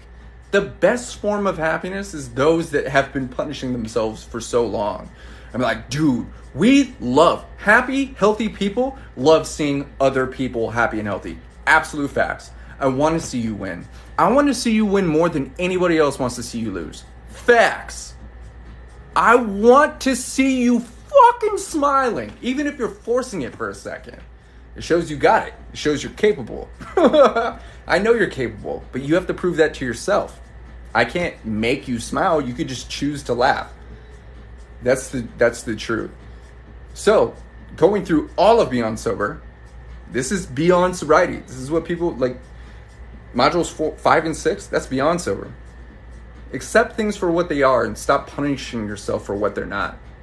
Understand that you are a collection of habits and that you didn't choose to have this problem or this issue. Life is habitual. Start developing new healthy habits now. Stay the fuck out of your past and giving yourself reasons to punish yourself. Start tripling down on what you love, regardless of how you feel. And the last thing, number 6, it's the easiest.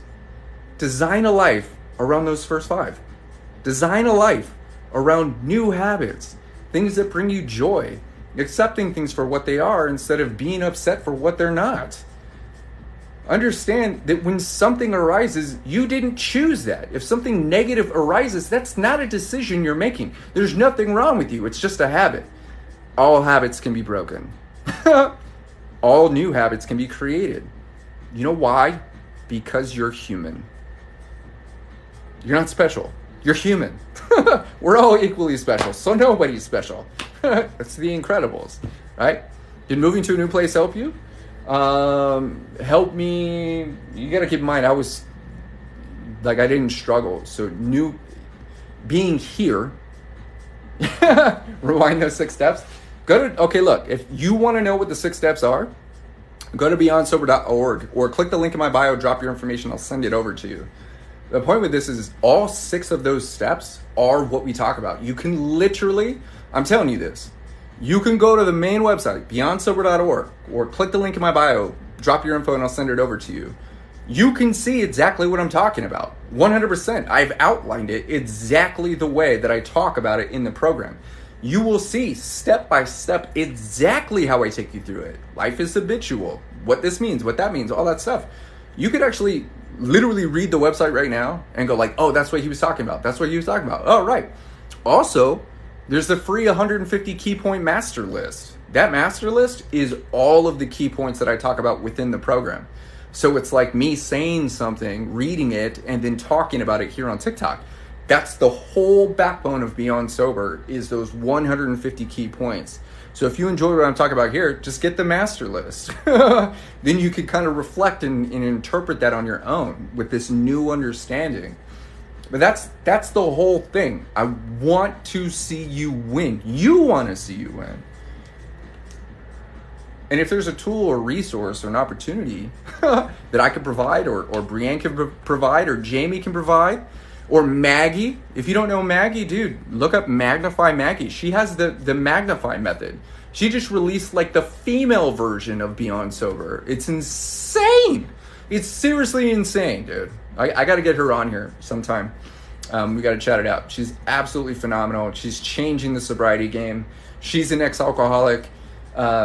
Dude, all kinds of crazy stuff. But here's just kind of wrapping this all up, man. You deserve happiness, man. You are human. There's nothing that you need to do. I'm going to say this, man. There are more sad millionaires that I've met than people with less than nothing happier than a tornado in a trailer park. I meet people all the time that have had the money, that have had the clothes and the cars and all of this stuff. And the one thing that they want is what they cannot buy. They cannot buy the happiness. They don't even know how. They don't even know how to give themselves permission. They focus so heavily on building a business, on building this, that, and the other, that they don't even know how to enjoy what their money affords them. Being a millionaire would not make me any different than being who I am now. I would be me plus $1 million. I wouldn't spend that shit. I might, you see what I'm saying? Like, I don't even know what I would do with it. It would just provide opportunities for me to experience it at the depths of which I understand myself. So technically, I would enjoy $1 million more than millionaires. A lot of millionaires. So would you. But it starts with giving yourself permission to be happy. You deserve it, period. You fucking matter, man. You matter. Beyond Sober, it's less than the price of a cell phone bill. My cell phone bill is more expensive than Beyond Sober. The only reason there's a price on it is because nobody values free information. You don't. If you value travel, 100%, absolutely. 100%. If people valued free information, everybody would have everything they need. They wouldn't spend, they just wouldn't. So speaking of traveling, this is a great way to kind of wrap things up. So you guys know how much work I put in, how many TikToks I release, if you've seen me, you know that I've been in this room for a year, over a year. You've seen this pink background, you've seen all this stuff. A majority of my TikToks that people really appreciate have been recorded from this room. I spent a year walking the streets of Arizona in the Arizona heat. I don't know if anybody else has been seeing these TikToks of people talking about Arizona heat. When I talk about I've got a weird tan line, it's because this is the color I actually am. This is the Arizona sun. I walk literally 80 miles a month to take care of my body, to take care of my mind, to show up as myself and help as many people improve their quality of life as an extension of improving my own. I have isolated myself. I have kept to myself. I have experienced so much with myself. I've put in so much time. I've shed so many tears. I've been in so much physical pain. I have struggled in ways that I've never shared with anybody here on TikTok. My past has come up to kick me in the ass, like I mentioned earlier. You guys know Brianne and I, you know our story. You know we met here on TikTok. There's many TikToks about us meeting on TikTok, us flying to see each other. She's from Canada, right? She lives there. For the last 6 months, 5 months, I've been attempting to get into Canada so I can be with the love of my life. We talk about it all the time. So it took us 2 months. Took me 2 months to gather all of the documents for me to be basically allowed into Canada, right? I got my passport. I got my COVID shots, right? I paid all my dues, thousands of dollars, to go through the processing. Remember I told you that the old version of me is coming up to kick my ass? It feels like he's kind of against me and making my life more difficult. Well, after gathering those documents for 2 months, Brianne and I were like, let's put this information in. Let's get you into Canada. Let's build a life together. Hell yes. I put in just as much work on myself to be deserving of her, deserving of Joey, deserving of her family, deserving of the opportunity. The old version of me would never be deserving of that person, that amazing human being. So, check this out. We decided after our trip to Montana that we got to figure out a way to be together, right? That's where a lot of that stemmed from. So, as a precursor to me being accepted into Canada, we said, let's go to Nashville. If you guys seen my recent TikTok, it's me in a bar with her. She's drinking a Corona. I'm drinking water. And I'm basically showing everybody that you don't have to do anything to be deserving of happiness. I didn't have a DUI. You don't have to be anything special to smile. You can go to a bar and listen to a band, drink water, and have an absolute blast. Here's the craziest part about all of these things unfolding, okay? 2 months to get the information necessary, to get the passport, to get all of the FBI background check, to get reports, all this stuff, submit all this information, thousands of dollars. And we waited 3 months to be accepted into Canada, right? Check this out. The second that I landed in Nashville, because we decided that before I go to Canada, we're going to go hang out in Nashville. The second that I landed in Nashville, I got the results of my Canada application. And guess what? I was denied.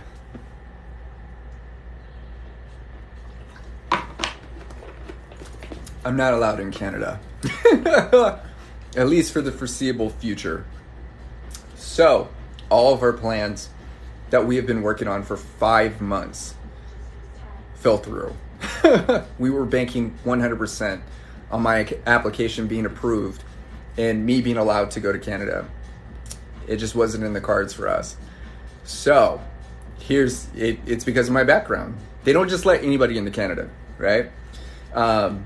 Reframe Sobriety app, super cool app. They reached out to me. I was going to do some promo for them, but they kind of fell through.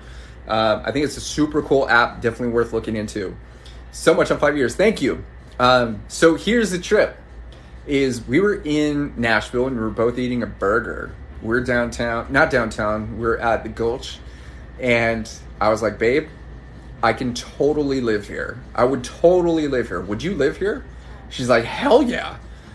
Immediately, I followed my gut response. That was an overwhelming feeling for me. And I just felt like I had to say that. I could totally live here. It speaks to me. I absolutely love this place. We went on tours, man. We had a kick-ass hotel. We met a ton of really cool people, saw amazing things. And so it was on that day that we started looking into you love the Gulch, hell yeah. You're eating at that burger joint right there. The food was amazing. It was at that point when we both realized that we could possibly live here that we went back to the hotel and started looking at places to live. And the truth is that I've been planning on getting into Canada, so I planned on being out of this location around this time. And so we spent the last 2-3 days of our trip there. And we met some really cool locations, and there was this one place that we looked at, and it was the very, very last place that we looked at, and it was like luxury apartments, so beautiful. We both instantly were like, we could totally live here. I would love to live here. We talked to everybody. They gave us all the information. I know this is a long-winded story, but check this out. So we get back, we submit our information, and guess what?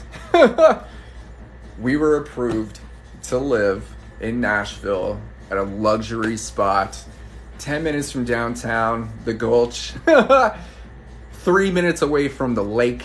I'm going to be in Nashville on the 31st. And Brianne is going to be doing a semi-type of dual residency. She's going to spend time in the US with me legally, but then she's also going to be in Canada. We are officially going to be spending way more than just 6 days together. I'm so beyond excited. I'm so beyond humbled, so beyond thankful, so beyond appreciative, so beyond just ecstatic for this. We never know how things are going to unfold. The universe says yes, but only in 3 different ways. Yes, 100%, here you go. Yes, but not like this. Or yes, but not right now. So because of that yes, but not like this, what the universe meant was yes in Nashville, not in Canada. So very soon here, you guys will be seeing TikToks and lives from a completely new location, from the balcony, from the back, from the kitchen, from all these amazing new locations in a space that is such a reflection of who I am and who she is.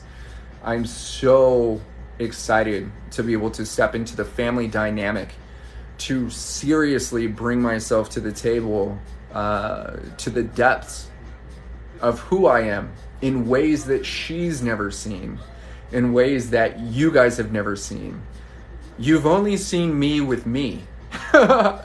Crazy Luna, you've only seen me sharing myself with you in a room full of me, myself, and my purpose. Now you guys get to see me as a lover, as a friend, as a best friend, as a father figure. You guys are going to get to see me the way I originally showed up on TikTok, but in a completely different realm.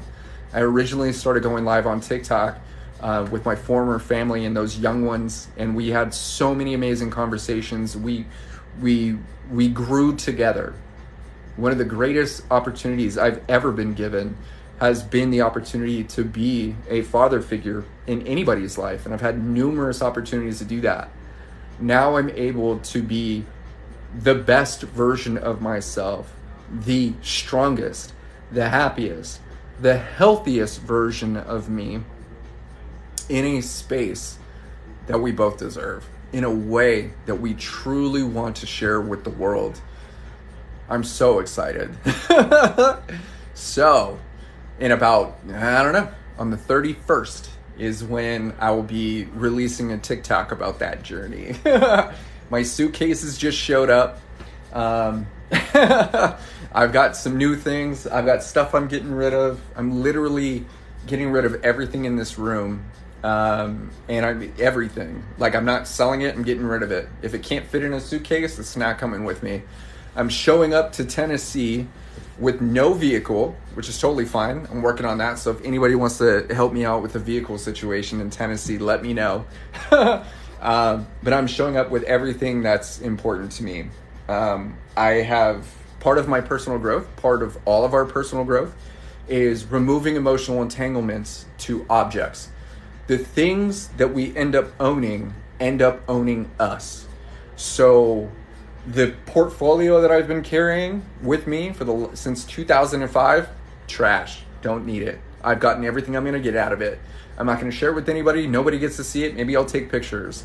I don't need the shoes. I don't need the stand here. I don't need these lights. I don't need any of that stuff. I don't need those masks. I don't need those cables. I don't need any of this stuff. I don't need that skateboard over there. I don't need any of it. All I need is me. All I need is the most minimal, the absolute basics, because I am thriving. We are thriving. The less that we cling to, including our past, the more free we are. Some of the most freest moments I've ever been in has been sitting in an airport knowing that I'm happy and I have everything I need and I've accomplished everything that I've wanted to. And that if the plane goes down, that I would die happy because I learned how to live. That's what Beyond Sober is, teaching us how to live this same life. It's the same world. I'm not special. I'm human. So from that absolute truth, is knowing that no matter where I'm at, no matter who I'm with, I always have absolutely everything I'll ever need. Me, 100%. And the beautiful part is now I get to share myself in an even more unique way, from an even more unique perspective. And you guys get to join me on that growth journey, which I'm going to be on for the rest of my life. And I want to thank you all. Bring your skateboard. I want to thank you all for being here, not just today, but every day. Not just supporting me here, but for taking care of you, for liking, sharing, talking about obviously what you feel and what you hear here, bringing yourselves to the table and giving me, providing, sharing a platform for me to continue my growth. Thank you for giving me an opportunity to become exactly who I needed to be, to obtain exactly what I feel I deserve, which is no more and no less of what you deserve. You deserve to be happy. You deserve to experience. You deserve to love you. And I'm so humbled that I've attracted every single one of you. And too many words. Words are human. So with that said, I'm super duper hungry and I'm running on fumes. So I'm gonna roll out. Thank you for supporting me on my 5 years. I'm 5 years old today. And thank you for continuing to just like give me love and share the best of you with me. I'm a better person because you exist. Dead serious. I am better. My life is better because you exist. A lot of my love is derivative of the same love that you show me. So thank you for reminding me of how much love I have to give, and thank you for receiving it. It's incredibly important, and I'm so proud of you. With that said, thank you. If you guys would like to connect, you're interested in Beyond Sober, you want those first steps, you want to leave me a message, you want to connect with me off of TikTok, hit that link in my bio, drop your information. It's not too late to join Dry July. So if you guys want to start working on your sobriety and join the hundreds and hundreds of people that are working together on Marco Polo for the rest of July, that link is in my bio too. Feel free to drop your information, connect with the community. With that said, I love you. Thank you for being exactly who you are. Just like my mother always says, take care of you